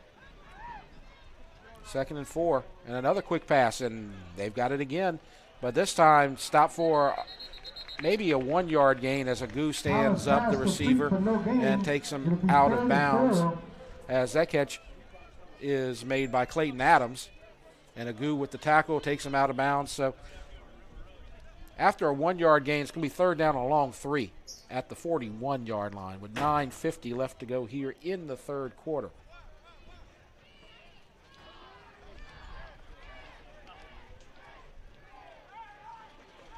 Woodlawn trying to answer. A touchdown and a 2-point conversion could tie it. Don't want to give the ball away to Dutchtown as they scored on their last possession of the first half. And here's some pressure, throws a pass, incomplete. And the pressure made him get rid of it a little quickly. Jalen Henry was the intended receiver, but good pressure there by Dutchtown on the delayed blitz. As you see, a couple of defenders chase him down and make him throw the ball maybe a little quicker than he wanted to, and that's going to bring up a 4th down and about 3.5 yards, and it's a punting situation. And so you're going to see number 14, James McCubbin. He's punted one time tonight. It was not a good punt. It was a decent punt, but it took a big Dutchtown bounce, about 15 yards. In punt formation. And there's a snap, and it's away, and this is a good one. Fair catch is being called, and it's made by Dylan Kelly, number 5. And so Dutchtown will take over 1st and 10. So Guy Mastretta's defense, led by defensive coordinator Chris Harrell, does the job right there and stops the Woodlawn Panthers with some pressure on 3rd down and an incomplete pass. And now Dutchtown's offense, led by offensive coordinator Kerrigan McCready, will come out to the field, and they've done a good job here tonight. They're missing a couple of skill players tonight, A.K. Burrell, Leaf Watkins, trying not to overuse Dylan Sampson early in the season as well. But they have to rely a lot on Langlois and Power on that quarterback here tonight. And there's Langlois, cuts outside, and he's had a nice night, and he's past midfield. Can he get there? No, he does not. Drag down from behind at the 30. A horse collar tackle, but no flag. Taken down by Randall, and it looked like you can see here as he cuts outside, Randall's going to take him down, do the horse collar, and you can see Langlois, you didn't quite make it there, but you saw Langlois get up and signal that he was dragged down from behind, but there is no flag on the play. Still good field position. You got to be careful. Don't get too hot about it because they've already been called for an unsportsmanlike conduct penalty here tonight. 1st and 10 from the 25, and there's Langlois, and a flag goes down. And there's a little bit of mouthing going on here in the stands here. You can hear it from our vantage point because you get the penalty for a hold called the play after a missed horse collar tackle, and you can hear some of the players and maybe definitely some of the fans saying, you call that? And so they're going to say it's a face mask. Thought they had called a hold there for a moment, and I think that some of the fans here in the stands were like, what are you calling on us? Why you couldn't call that last penalty? And then all of a sudden it's a face mask. So missed that part. But it's getting a little hot up here for a fairly autumn-like evening. The fans were about ready to lose it up here if they called a hold right there, because I thought that's what they had initially called, but they called the face mask. Now Dutchtown has a chance to widen their lead as they're in the red zone back at the 12-yard line. And on first down, that's not much. As the handoff up the middle goes to Langlois. Nothing doing right there as you got good penetration by the Woodlawn defensive line. You notice you're not seeing that much of Dylan Sampson here tonight. They're trying to make sure that he stays healthy for the stretch run here in the regular season. You don't want to overuse him in a game, and you've seen him come in situations where they've needed him, such as 4th and goal. And it's good for Langlois because he's doing a good job here tonight, even though he just got wrapped up right there from behind. Defensive line with the advantage right there. Drop back at the 15-yard line to bring up 3rd and 13 for the Griffins. And so you see him wrestled down from behind by number 98, Eddie Powell, defensive lineman, senior. You can see they got some big guys on the defensive line. 3rd down and long for the Griffins. Sampson still on the sideline for this play.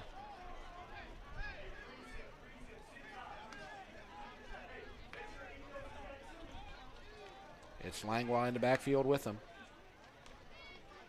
And looking left all the way, deep downfield, and it's, behind the left shoulder of the intended receiver, Peyton Cooper. If we got that to the right shoulder, that would have probably been 6 points, as he had a nice pass right there, but just off the wrong shoulder.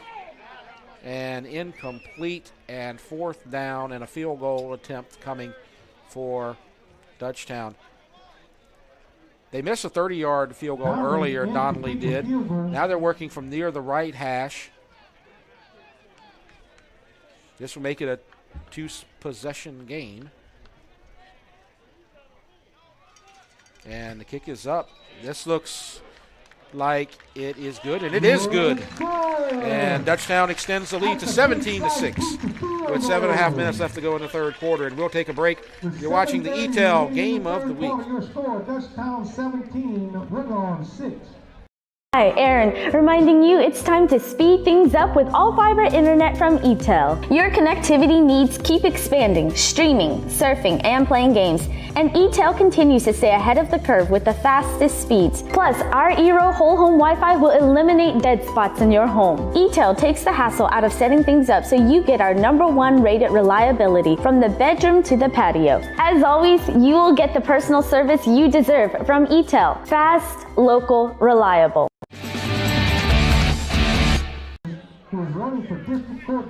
33-yard field goal good from Christian Donnelly, and Dutchtown extends their lead 17-6. 4.5 minutes into the 3rd quarter. Dutchtown trying to get a little bit of separation from Woodlawn, but Woodlawn is playing a hard game here tonight. They look like they're going to be a contender here very soon, very quickly, maybe even tonight. Donnelly's going to kick off, and it's back toward the end zone, at the end zone, and he's going to take it for a touchback. He slipped down at the 1-yard line, but it's a touchback as it's taken by number 20, Leonard Harris. But they're going to get it at the 20-yard line. Dutchtown's defense making some stands here. They gave up a touchdown on the opening drive.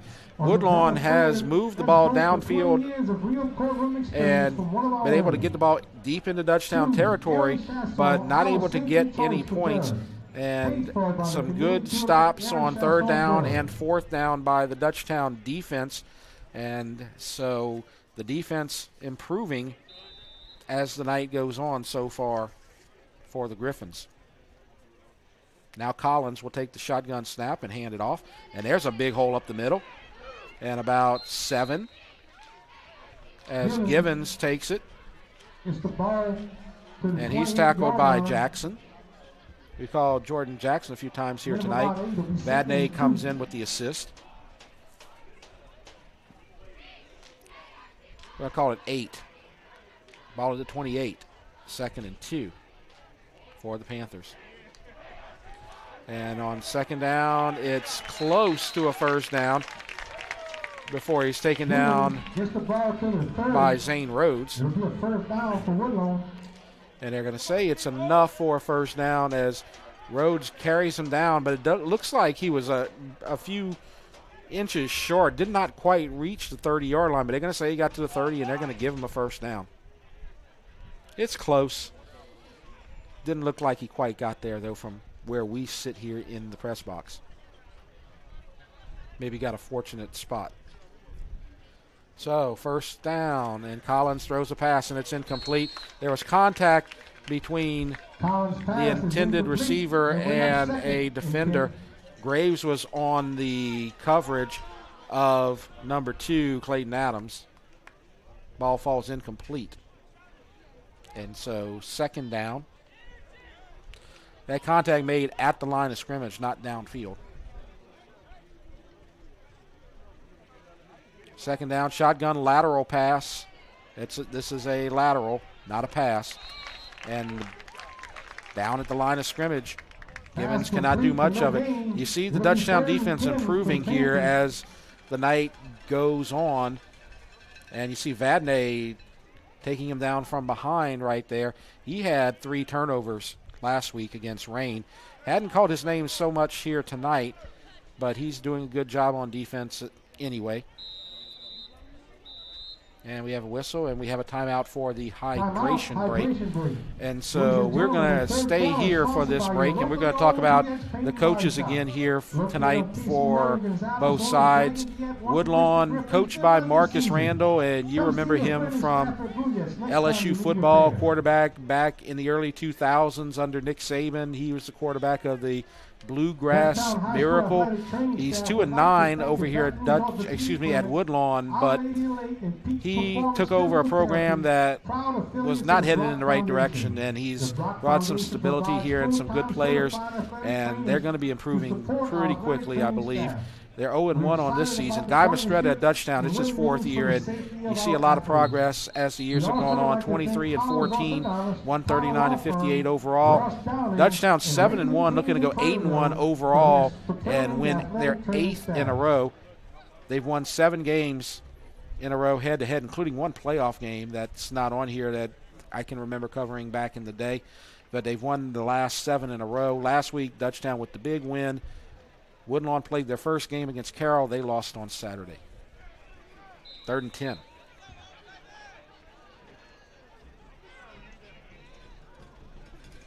And the quarterback takes it. He's looking right all the way. And that's up for grabs and intercepted by Vadnais. And that, just as I say, he hadn't done much tonight. There's his turnover. This guy's a turnover machine for the Dutchtown Griffins. And Vadnais with the leaping interception, as you can see. He leaped right into the picture. Good job by the cameraman being able to cover that right there. And the interception grabbed by Vadnais. And now Dutchtown has a chance to maybe extend it to a 2-possession game. Excuse me, a 3-possession game, as they got it to a 2-possession game on the previous drive. 5:53 left to go in the 3rd quarter. Dutchtown trying to get a little separation here. Now you see Dylan Sampson in the game. Maybe bring him in and see if he can go for the kill right here on a quick play. Shotgun. And a handoff to Sampson, and that's not much. Number 73 coming in there. Femi Falowo coming in. We've mentioned his name before. He's a big guy. You see that big guy right under center. Comes in from behind. Hayden Harris has his hands full. And make that Hayden Harms. I'm sorry. I've been saying Harris all night. 2nd and 9, 1 yard gain. And there's Langlois, and I tell you what, that middle is tightening up really quickly here. And now we have some extracurriculars. As you see the run up the middle. It's going to be 3rd down. Ooh, boy. Not going to say anything. 3rd down and long, 3rd and 7. Down to the 38.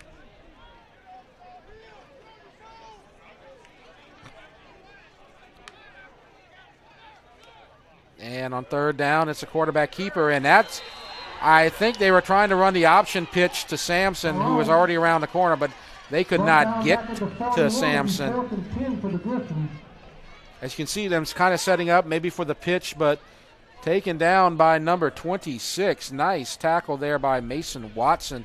And so Woodlawn's defense makes a stand, so to speak.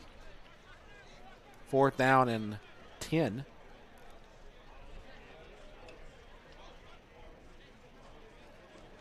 So we have a punt from Donnelly. Dutchtown should be able to pin them back right here. Low snap. Gets it away, and it's a good punt. But it takes a neutral bounce to the 24. So Woodlawn gets actually fairly decent field position considering. That's about a 17-yard punt. And that'll stop the clock at 3:40 left to go in the 3rd quarter. Dutchtown outscoring Woodlawn so far here in the 3rd quarter 3-0 on a field goal from Christian Donnelly. So it's a 2-possession game. Dutchtown had a chance right there after an interception from Vadnais to maybe extend this lead to a 3-possession game, but could not convert. And so now Woodlawn takes over. And there's pressure, and the screen pass complete, but for a loss as Washington reads that screen pass and very quickly takes down the running back. As you see, Washington coming in and taking down Amani Givens for a 1-yard loss.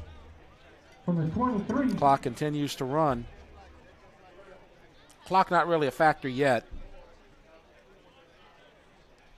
2nd down and 11 for the Panthers. Shotgun and pressure, and he gets away almost and wrapped up at the last possible second. If he gets past Ryan Hung, it's maybe a 1st down and then maybe more. As you see, he had nothing but daylight if he could have gotten past Hung, but could not do it. Hung stops him for no gain. Really probably can't call that a sack, as he is not tackled for a loss, but a big play there by Ryan Hung. 3rd and 11. Shotgun, 3 receivers left. And quarterback's going to keep it up the middle. Now throws, and it's, almost intercepted by Jordan Jackson off the carom. It was intended for Clayton Adams. He's got a nice ball, and he throws it. It's a little hot there. And you can see the pressure and the defense by Kelly, and then Jackson nearly comes up with the pick on the carom. It's going to bring up 4th down.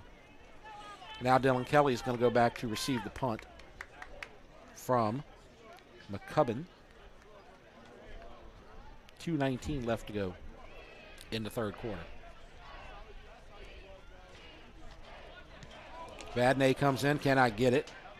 And it's going to take a good bounce for Woodlawn back inside the 35 to the 33-yard line. With 2:07 left to go in the 3rd quarter. We were talking about Woodlawn and some information about Woodlawn. Of course, our coach, Marcus Randall, He's 2-9 in his career here at Woodlawn. Last year he's 2-8. He's 0-1 this season. The last time they were in the playoffs was when they were playing in 4A, and that was when they played Neville and lost 28-3. They dropped the 4A for a couple of years, and then last year they moved back up to 5A, and Broadmoor moved back down from 5A to 4A. And so here they are now in District 5, 5A as we get back to the action on first down. There's a quarterback keeper, and again, not much. You see number 26 in on the tackle again. We've called his name a few times, Mason Watson. Mason Watson, you were basically possibly expecting him to chase down Dylan Sampson, who was cutting outside, but he stayed home and was able to wrap up the quarterback Pyron for a 1-yard loss. Sampson stays in the game.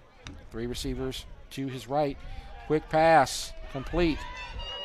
Peyton Cooper for about 6 yards or 5 yards. As the clock continues to run with 1:20 left to go, as you see on the replay. Quick pass, complete. Taken out by number 7, Jordan Matthews.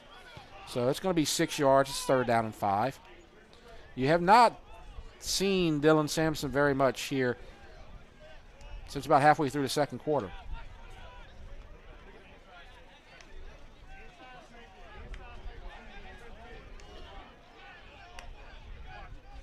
Third down, quarterback keeper. 4th down.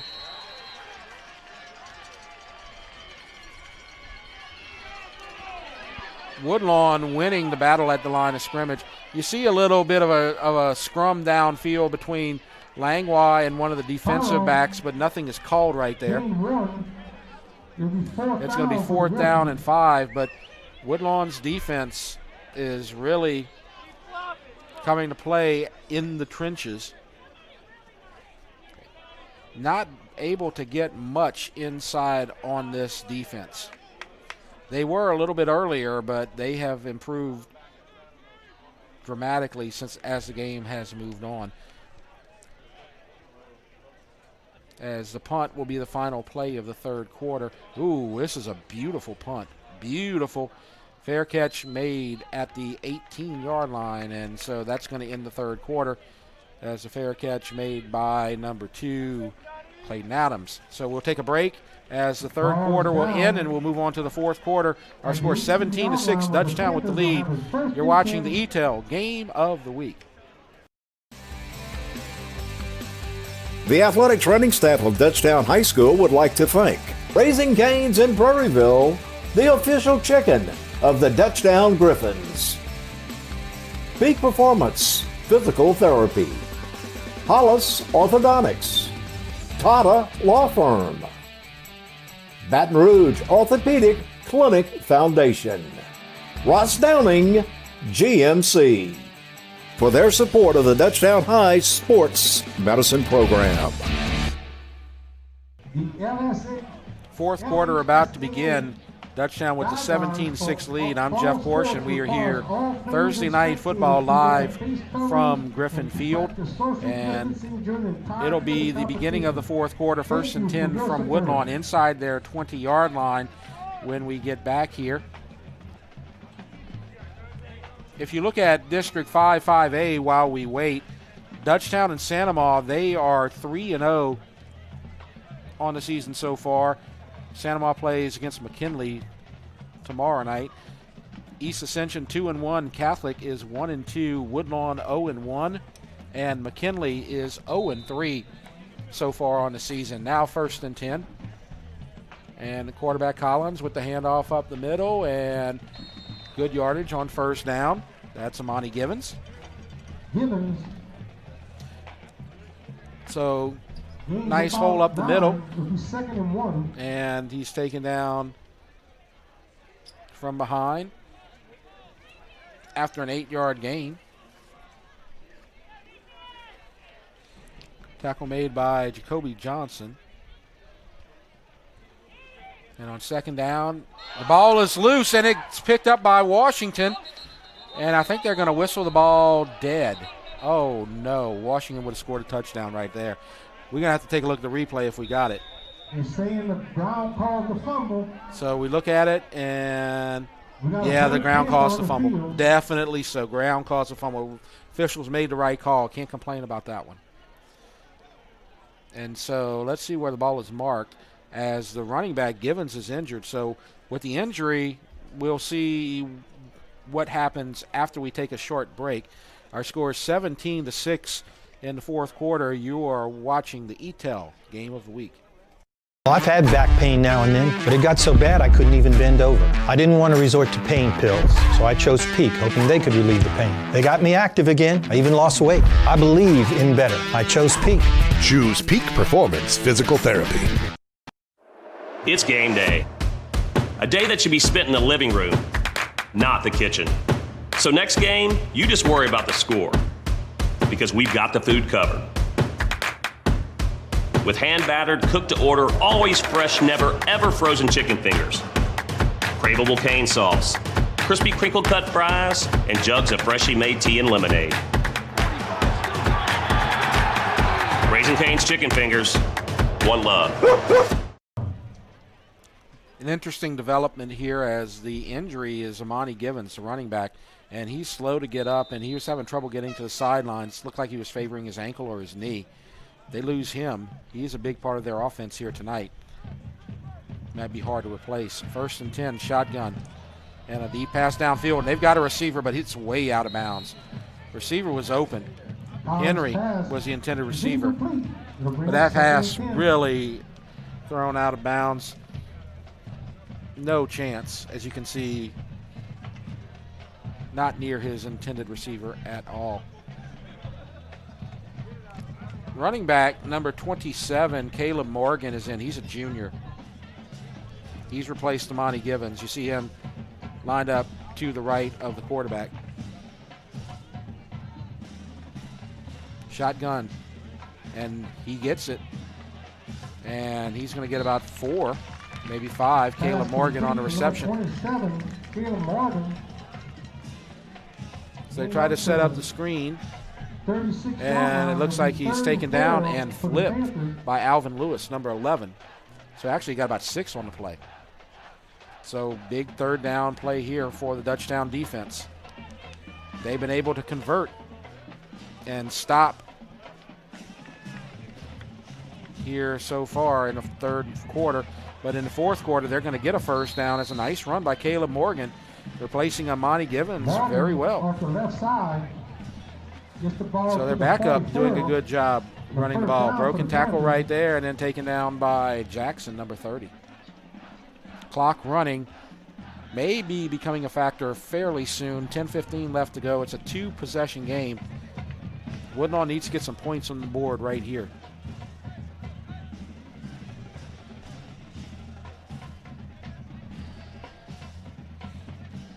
First down from the 43-yard line. Maybe the 44. And a quarterback keeper.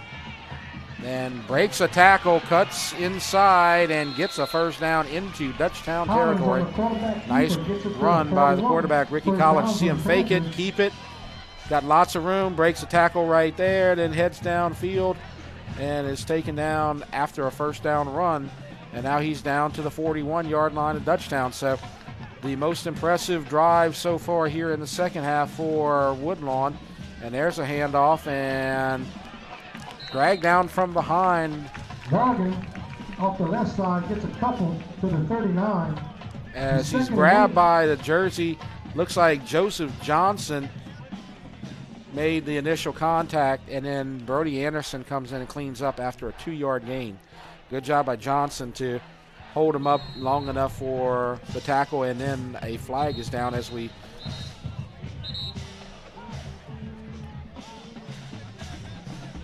have a sideline warning called against flag was sideline the warning Panthers. So both teams have been called for a sideline warning here tonight.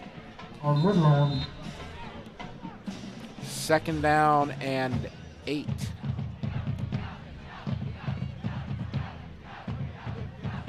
And quarterback keeper. And a first down, maybe. Let's see. Looks like they're spotting him about a foot shy of the first down from the far side of the field. Let's see. He's taken down by Johnson. I think that's a questionable spot right there. As Dutchtown got a favorable spot.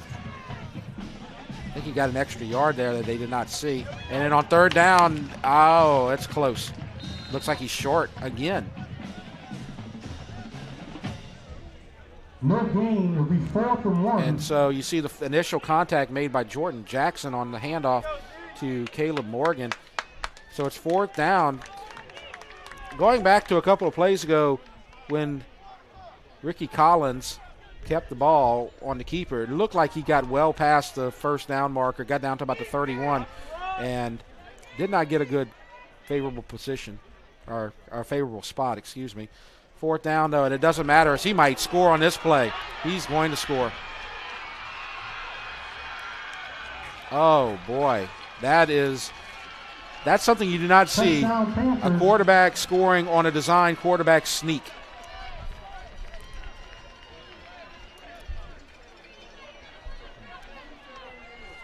And we got ourselves a ball game, folks, 17-12, with 7:46 left to go in this game.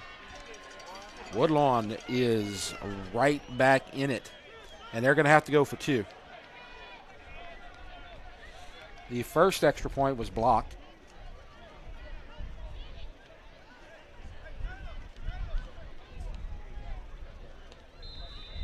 As you see Collins and Morgan in the backfield. And it's a fake and a pass, and it's up for grabs and intercepted. And it's no good on the 2-point conversion. And that's a goo that picked it off. And so it's 17-12. And so we'll take a break. 17-12, Dutchtown with the lead. You're watching the Eatel Game of the Week.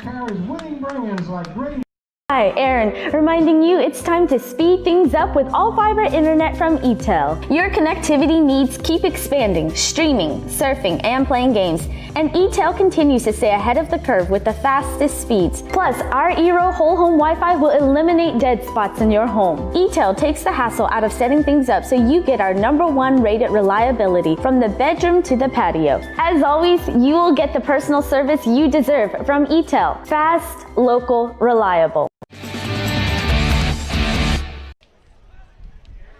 17-12 is our score. Dutchtown still with the lead, but Woodlawn fighting back on a 4th and 1 quarterback sneak that goes for a touchdown.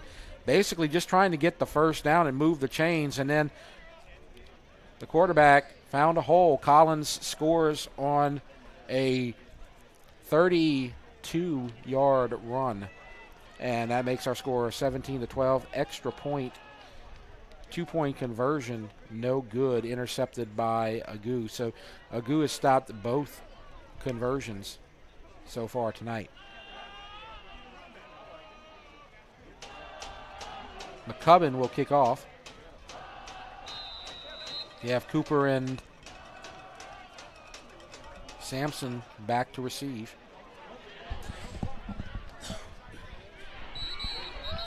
It's taken by number 5, Kelly, and he goes nowhere as he takes a knee. On the 28-yard line. So ball at the 28-yard line, and you can see him on his knee back at the 27.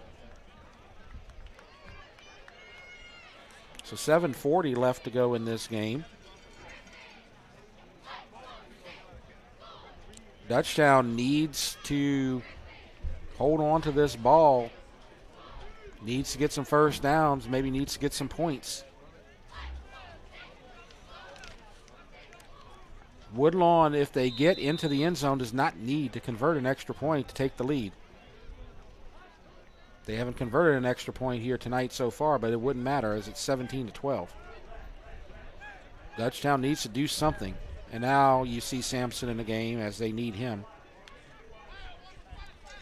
On first down, he's going to try to cut outside, but he's not going to get it, and he's not even going to try. He's going to step out for a loss back at the 23-yard line. Flag down, though, on the play at the 35. As he's not going to even take a chance right there. Let's see what the flag is. I think it's going to be called against the Panthers. That's what Dutchtown's offense is indicating.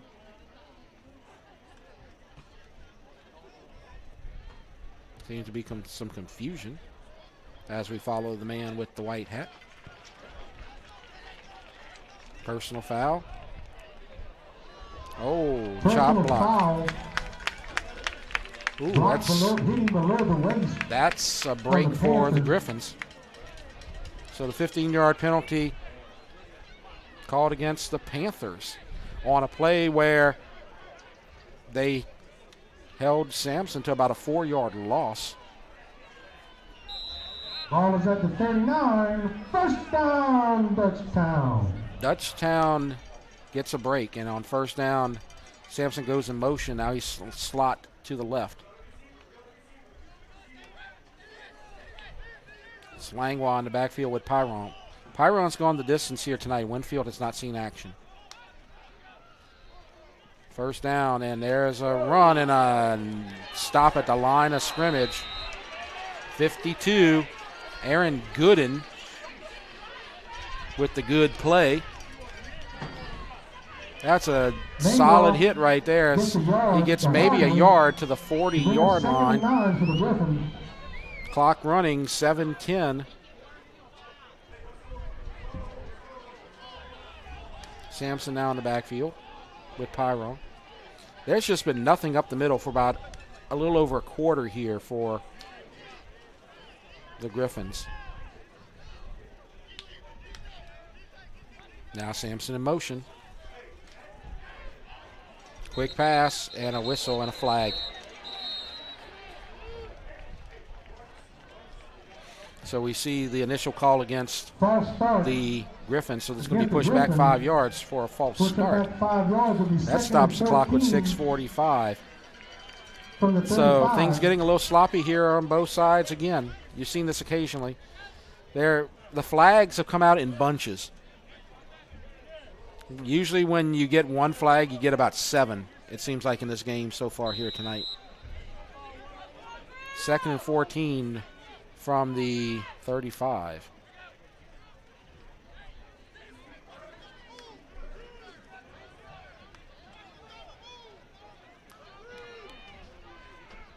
Sampson in the backfield.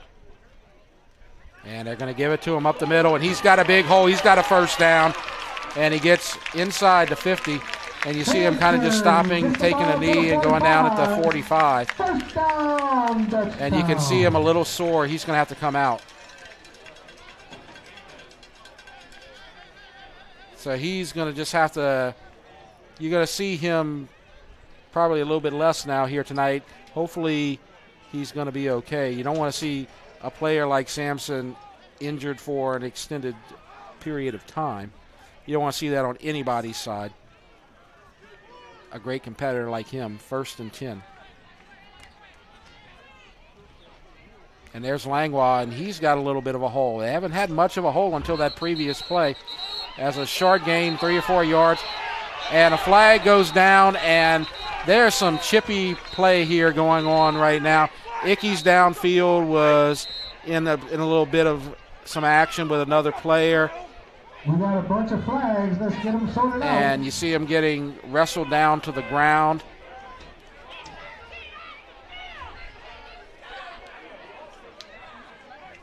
Number 8.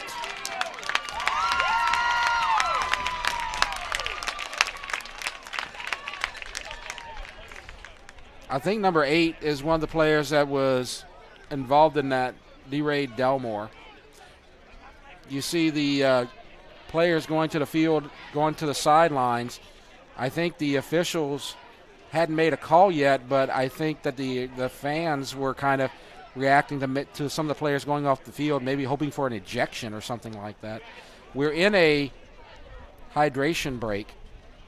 Still have to see what the penalty is going to be sorted out. Personal foul. That's obvious. Foul against the Panthers. Personal foul. 2 personal fouls. Foul against the Panthers. So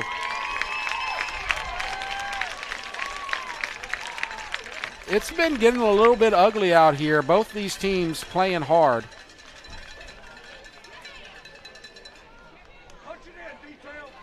Woodlawn letting their emotions get the best of them right here, perhaps. And that could cost them dearly. As let's see where they're going to mark the ball. It looks like they're going to be marking it inside the 15. Wow, 30 yards. You have to put a little asterisk by that play right there as a 30-yard personal foul. Well, really, it's 2 personal fouls assessed for 30 yards. Inside the 15, if Dutchtown gets it in the end zone right here and makes it another 2-possession game, that could be the last straw.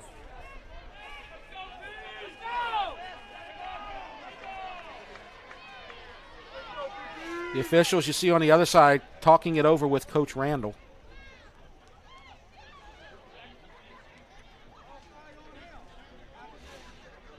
It did look like Woodlawn was getting in their emotions a little bit right there and let it get the best of them.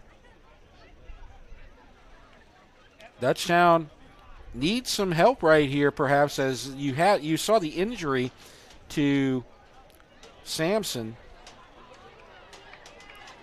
You may not see him again for the rest of the night. If Dutchtown can get in the end zone, though, they may not need him again. So Pyron at quarterback. And he's going to roll out. He's going to keep it, and he's going to drop for a loss. Pyron. So good job by the Woodlawn defense. Wrapping him up and tackled by number 3, DeJuan Harris. 1-yard loss on the play, 2nd and 11. Sampson back in the game. Check this out. They need one more score to seal this game. They're going to see what he can do. He's a fighter.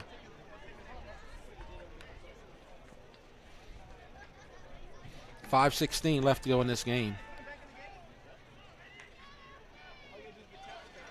And it's a pass downfield. Wide open, Ickes for the touchdown. As they were focused on Sampson, they were expecting him to get the ball. He was the decoy. You see him with the fake, and he was taken down. And you've seen that happen a lot. Sampson on the fakes, he's going to get taken down because everybody's expecting him to get the football. Beautiful play action right there. Beautiful job by Pyron. And hey, give some credit to Dylan Sampson for going in there and playing the decoy even though he's hurt. That's a team player right there, and it's 23-12. That was just a beautiful play right there for the Griffins. Donnelly in to kick the extra point. Cooper holding. Donnelly to kick the extra point.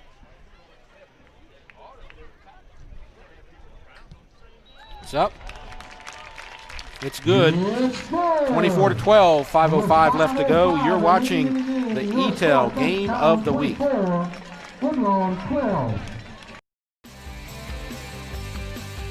The athletic training staff of Dutchtown High School would like to thank Raising Cane's in Prairieville, the official chicken of the Dutchtown Griffins. Peak Performance Physical Therapy, Hollis Orthodontics, Tata Law Firm, Baton Rouge Orthopedic Clinic Foundation, Ross Downing GMC, for their support of the Dutchtown High Sports Medicine Program. 24-12, now Dutchtown doubling up on Woodlawn as a beautiful play action pass as the fake to Sampson. Pyron goes to Ickes for the touchdown. And that makes our score 24-12. This game not near over yet, though, with Woodlawn's explosive offense. 5:05 left to go, and Donnelly kicks it off. Back inside the 5. And to the 20, to the 25, to the 30, to the 40. Pass midfield, down to the 40, and this game's not over by a long shot. There's Javion Haynes. Beautiful return as he finds the hole outside, gets past the initial wave of defenders, and then keeps on going until he's well into Dutchtown territory. Woodlawn has all 3 timeouts. They got 4:53 left to go on the clock. Our score 24-12. Dutchtown gave up a touchdown on their last defensive possession on the quarterback keeper by our quarterback, Ricky Collins.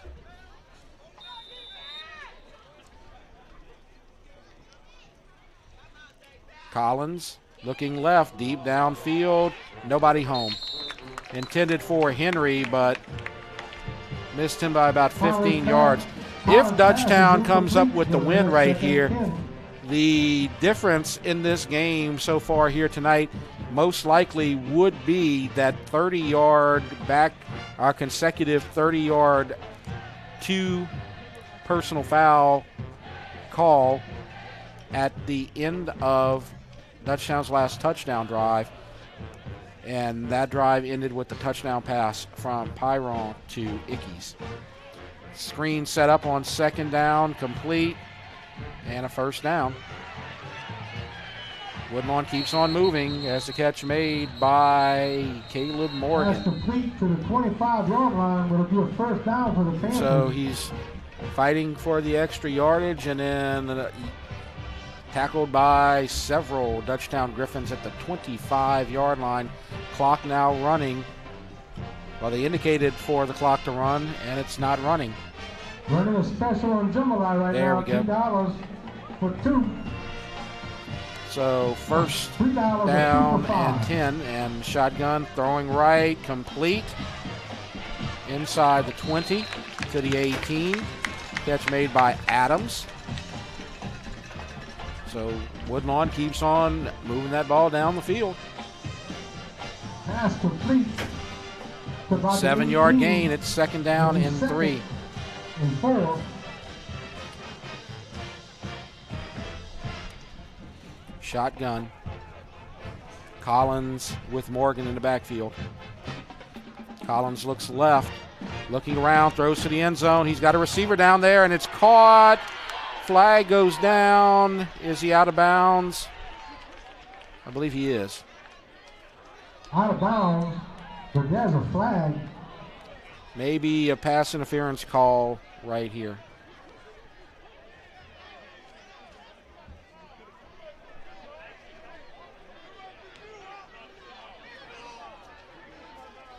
Still waiting for the call. I believe we're going to see pass interference right here. So pass interference against the Griffins. Pass interference against the Griffins. Clock stopped at 3:48. So the penalty will be assessed half the distance. Now inside the 10-yard line, 1st and goal for the Panthers. Ball is at about the 8-yard line, will be 1st and goal for the Panthers.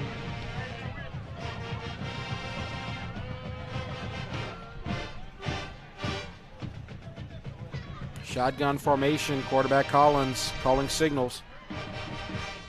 And on 1st down, dropping back, setting up under pressure, throws into the end zone, and it is caught. Is it a touchdown? And it is.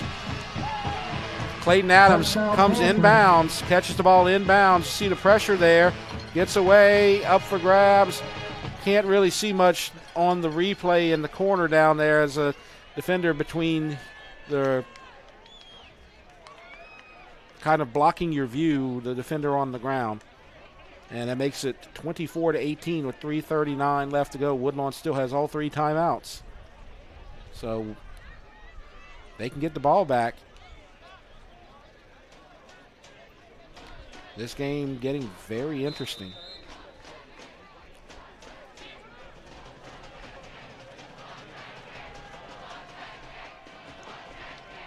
Kick is up, and it's against the defenders. Low, not a chance. and no good. And so it's 24-18 now with 3:39 left to go. We'll take a break. You're watching the Eatel Game of the Week. Hi, Aaron, reminding you it's time to speed things up with all-fiber internet from Eatel. Your connectivity needs keep expanding, streaming, surfing, and playing games. And Eatel continues to stay ahead of the curve with the fastest speeds. Plus, our Eero whole home Wi-Fi will eliminate dead spots in your home. Eatel takes the hassle out of setting things up so you get our #1 rated reliability from the bedroom to the patio. As always, you will get the personal service you deserve from Eatel. Fast, local, reliable. 24-18, 6-point game. 3:39 left to go in this ball game. Dutchtown will get the ball on offense after the kickoff. Both teams, all 3 timeouts left. Dutchtown really in a position where if they can get a couple of first downs, they could finish out this ball game. It looks like Dutchtown is anticipating an onside kick. Dylan Sampson back deep at about the 30-yard line. Now they're telling him to go even further back. But they have 10 guys at the 40-yard line or beyond.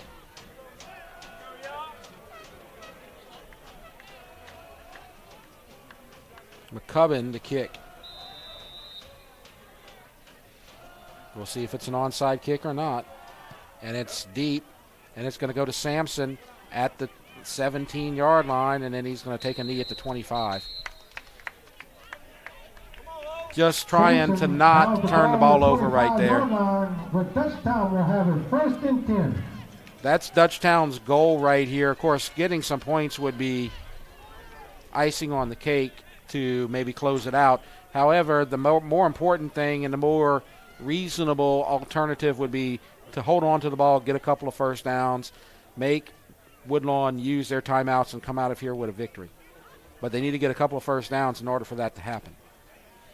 And Dylan Sampson is not 100%. And it's obvious. Sampson and Langlois in the backfield.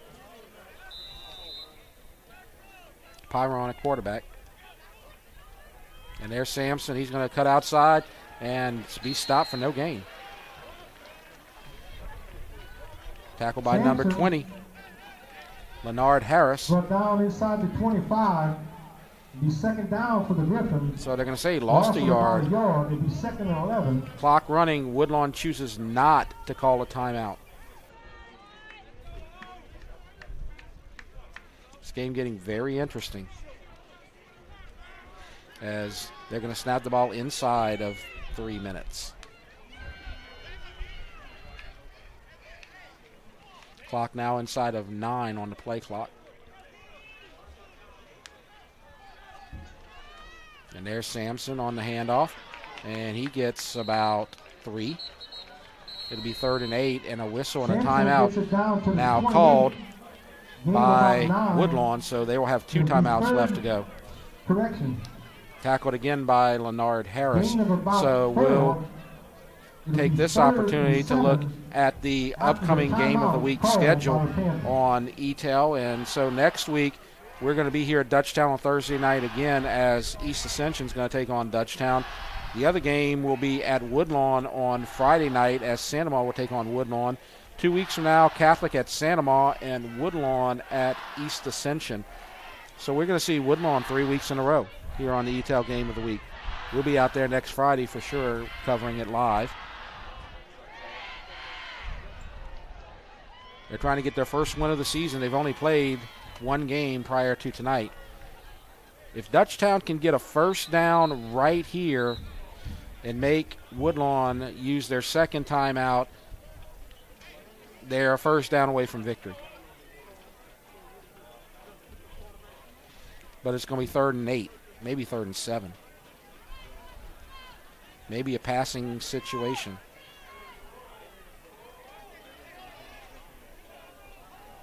And what's interesting, you haven't seen Derek Youngblood in the game since the 2nd quarter.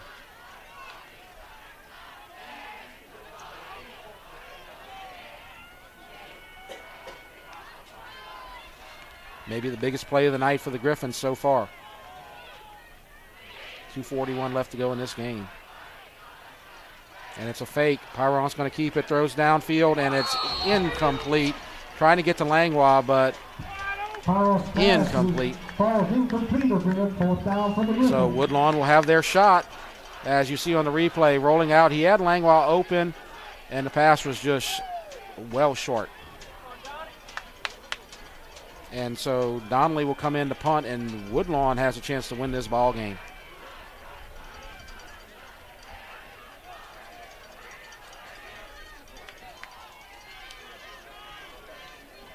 .237 left to go. 4th and 7.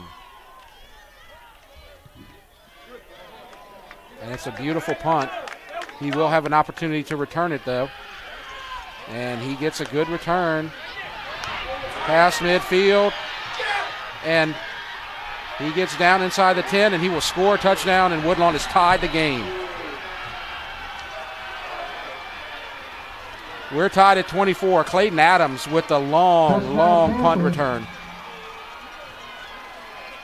75 yards.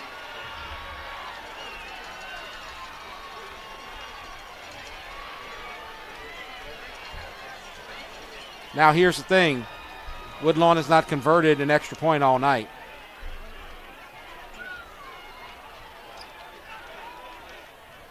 And the last extra point was kicked into the defensive line. They may go for 2 right here. It might be more reasonable to get a 2-point conversion than to kick the extra point right here.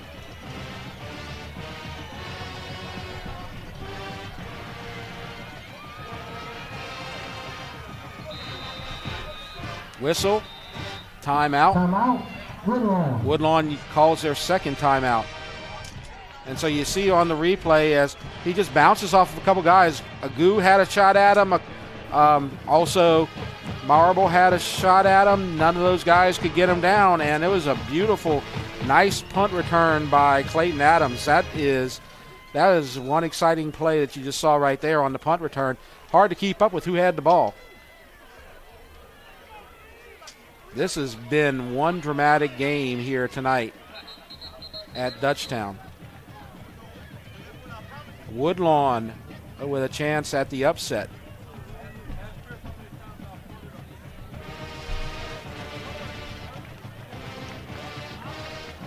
And they're going to go for 2.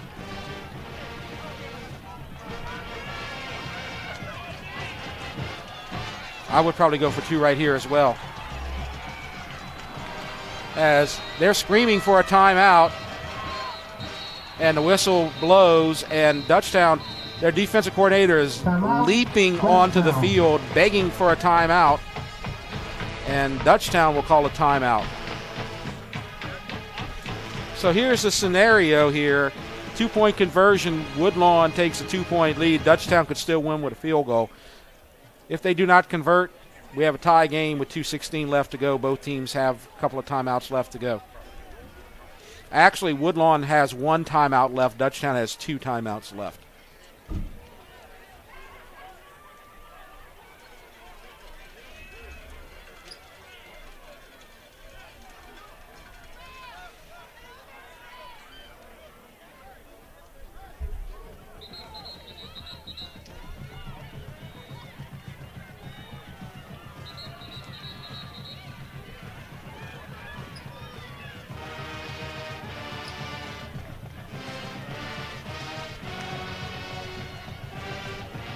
We're ready. 2-point conversion. Woodlawn trying to convert their first extra points of the night and take a 2-point lead.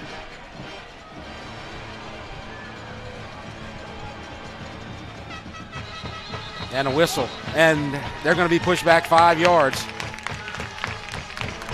May not be that bad, though, because it gives them more room to run the play. As you would expect Collins to maybe improvise here, as he's done that well here tonight. In the backfield with him on the conversion is Javion Haynes, number 21. Givens was hurt earlier in the fourth quarter. And so Collins looking around, throws into the end zone, caught, and they have the lead, 26-24. No flags. And so Woodlawn has the lead for the first time tonight, as you see on the replay. Woodlawn 26. So it's 26-24, and we will take a break. You're watching the Eatel Game of the Week. The athletic training staff of Dutchtown High School would like to thank Raising Cane's in Prairieville, the official chicken of the Dutchtown Griffins. Peak Performance Physical Therapy, Hollis Orthodontics, Tata Law Firm, Baton Rouge Orthopedic Clinic Foundation, Ross Downing GMC, for their support of the Dutchtown High Sports Medicine Program. And Woodlawn has 2 touchdowns in the last 3 minutes of the game to take the 26-24 lead. Just moments ago it was 24-12, and it looked like Dutchtown had secured themselves a victory. That's not happening right now. They're going to need to go downfield and get points. Maybe a Christian Donnelly field goal, maybe a touchdown, but they need to do something. As Woodlawn, for the first time tonight, has taken the lead, 26-24. Woodlawn trying to improve to 1-1 and 1-0 in district. And there's a kickoff.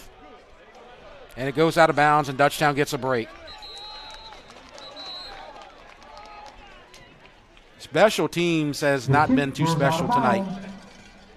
Yeah, some missed extra points, a missed field goal, some kicks out of bounds, a punt return for a touchdown, a long kick return. Special teams breakdowns have kind of defined tonight's game. Ball will be re-kicked from the 35-yard line. So we'll have another kick. Sampson, and you know he's hurt. And he's going to keep trying. He's back deep to receive with Peyton Cooper. So Sampson has a chance. You always have a chance when Sampson's on the field.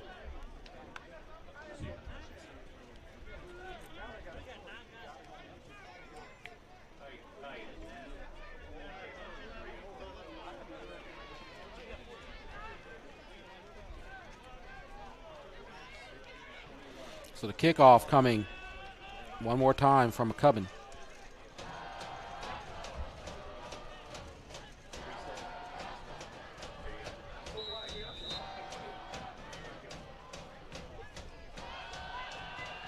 And there it is. And it's not going to go to Sampson. It's going to go to Langlois. And Langlois gets to the 40. Now, what you're thinking right now would be Donnelly has kicked a 33-yard field goal. So if they can get inside the 20 into the red zone, they're definitely in a position to kick a field goal and win this game. But they still have a lot of work to do with 2 minutes and 8 seconds left. And the field goal from Donnelly that was good by some distance, so they probably don't even need to get it into the red zone in order to get into his range. So a field goal could win it for Dutchtown with 2:08 left to go. And on first down, there's Sampson, cuts outside but just can't turn the corner, and he's going to get a 4-yard gain where he's tackled It'll be 2nd and 7 at the 45 by Leonard Harris, number 20. So the injury really affecting him. And you see some receivers that you don't usually see. You see a Guin at wide receiver on the left. Now you're setting up the screen to Sampson. Can he turn the corner? He does. He does not get the first down. He's to midfield.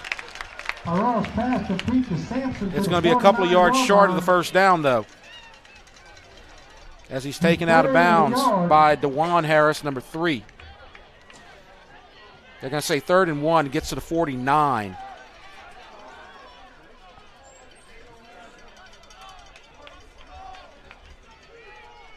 1:37 left to go in this game. Timeout, Woodlawn. And timeout called by Woodlawn. And so we'll take this break. And during this break, we will talk about the 5-5A results from last week. Dutchtown with the win, 62-14 over Rain. That seems like a million years ago after what we've seen here tonight. St. Charles Catholic with the win over East Ascension, an upset on homecoming night over in Gonzales. Santa Maria with the big win over Lutcher. St. Thomas More beats Catholic by 1 point. John F. Kennedy defeats McKinley. McKinley off to an 0-3 start. Woodlawn, they lost to Carroll last week, 33-24. But tonight they have the 1 point lead over Dutchtown, who hung a 62 spot last week. Anything can happen.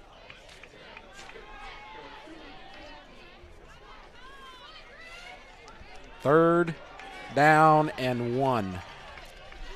Sampson out there. Bless him, man.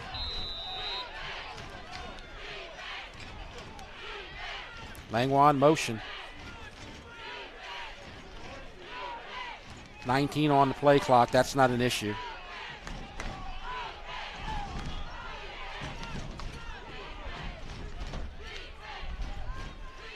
And there's Sampson up the middle, first down. Dutchtown still has 2 timeouts left to go. Doesn't get it by much, but he got enough. Just right up the middle, pushing ahead.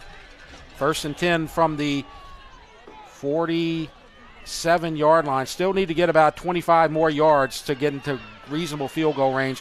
Downfield, caught at the 36-yard line. Ickes with the first down. They are down to 1 or 2 receivers right now. Ickes is one of them. And a nice pass by Pyron. And it's caught by Ickes for the first down. We haven't seen Youngblood since the second quarter. Basically, their only receivers they have left on the field are Cooper, Langlois, and Ickes. Sampson is injured. Dutchtown trying to survive. But they're down to basically very little. First down and a handoff down to the 33. And a whistle, and I believe Dutchtown will call their first timeout.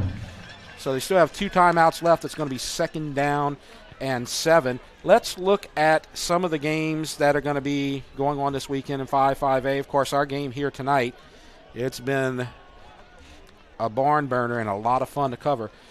Woodlawn at Dutchtown. Tomorrow night, I'll be out live with SWAC to go cover East Ascension hosting Catholic High.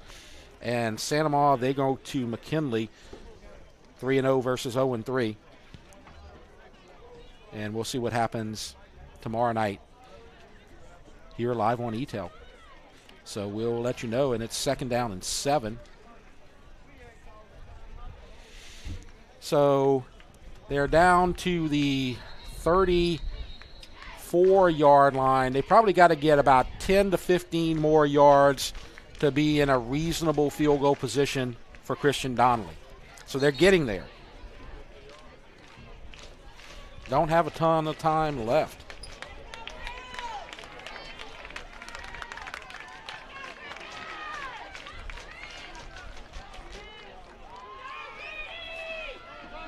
Second down and 7. Pyron and Sampson in the backfield. Pass. Downfield incomplete, intended for Agu. Agu having to come in to play wide receiver from his cornerback position, and it was just behind him a little bit. That would have been enough to get him into field goal range. 3rd down. They are not in field goal range right now, for sure.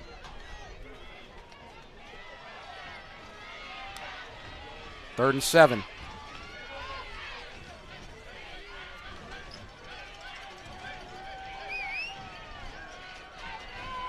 Pyron and Sampson.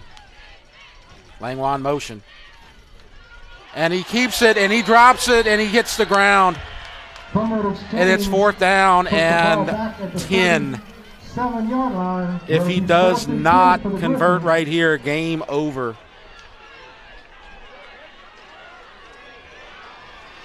Woodlawn might be on their way to their biggest win in years. 4th down, Pyron drops back, screen pass, and that's not going to do it, and Dutchtown's going to lose this game, and Woodlawn will win. That is huge. Woodlawn, they're going to get 4 or 5 penalties called right here, and they don't care. They're going to beat Dutchtown. This is quite the upset.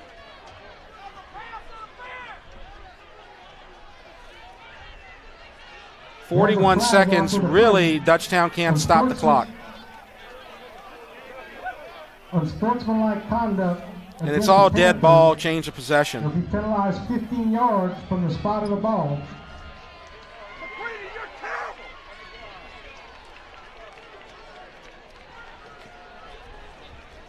So Dutchtown will drop to 3-1 on the season, and Woodlawn will improve to 1-1.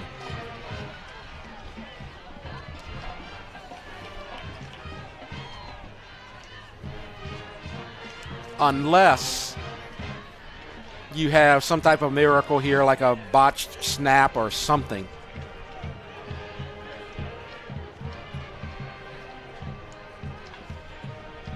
Ball is at the 23-yard line.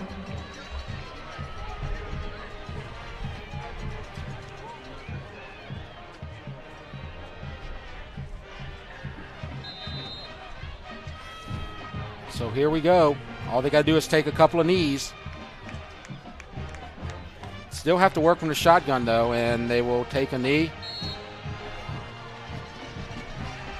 Will Dutchtown call a timeout?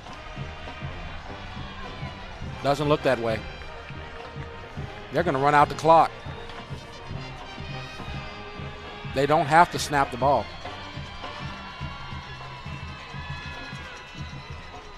Dutchtown choosing not to call the timeouts. So you're getting the win for the Woodlawn Panthers. And that's going to do it. Woodlawn with the win, 26-24. Big upset in 5-5-8. Woodlawn making a statement here tonight with the win, 26-24. And that's going to do it for tonight. And I'll see you tomorrow night over at Spartan Stadium as East Ascension will take on Catholic High. But that's it for us here tonight. I'm Jeff Portion. I'd like to thank you for joining us. That's going to do it. We'll see you tomorrow night. You've been watching the Eatel Game of the Week.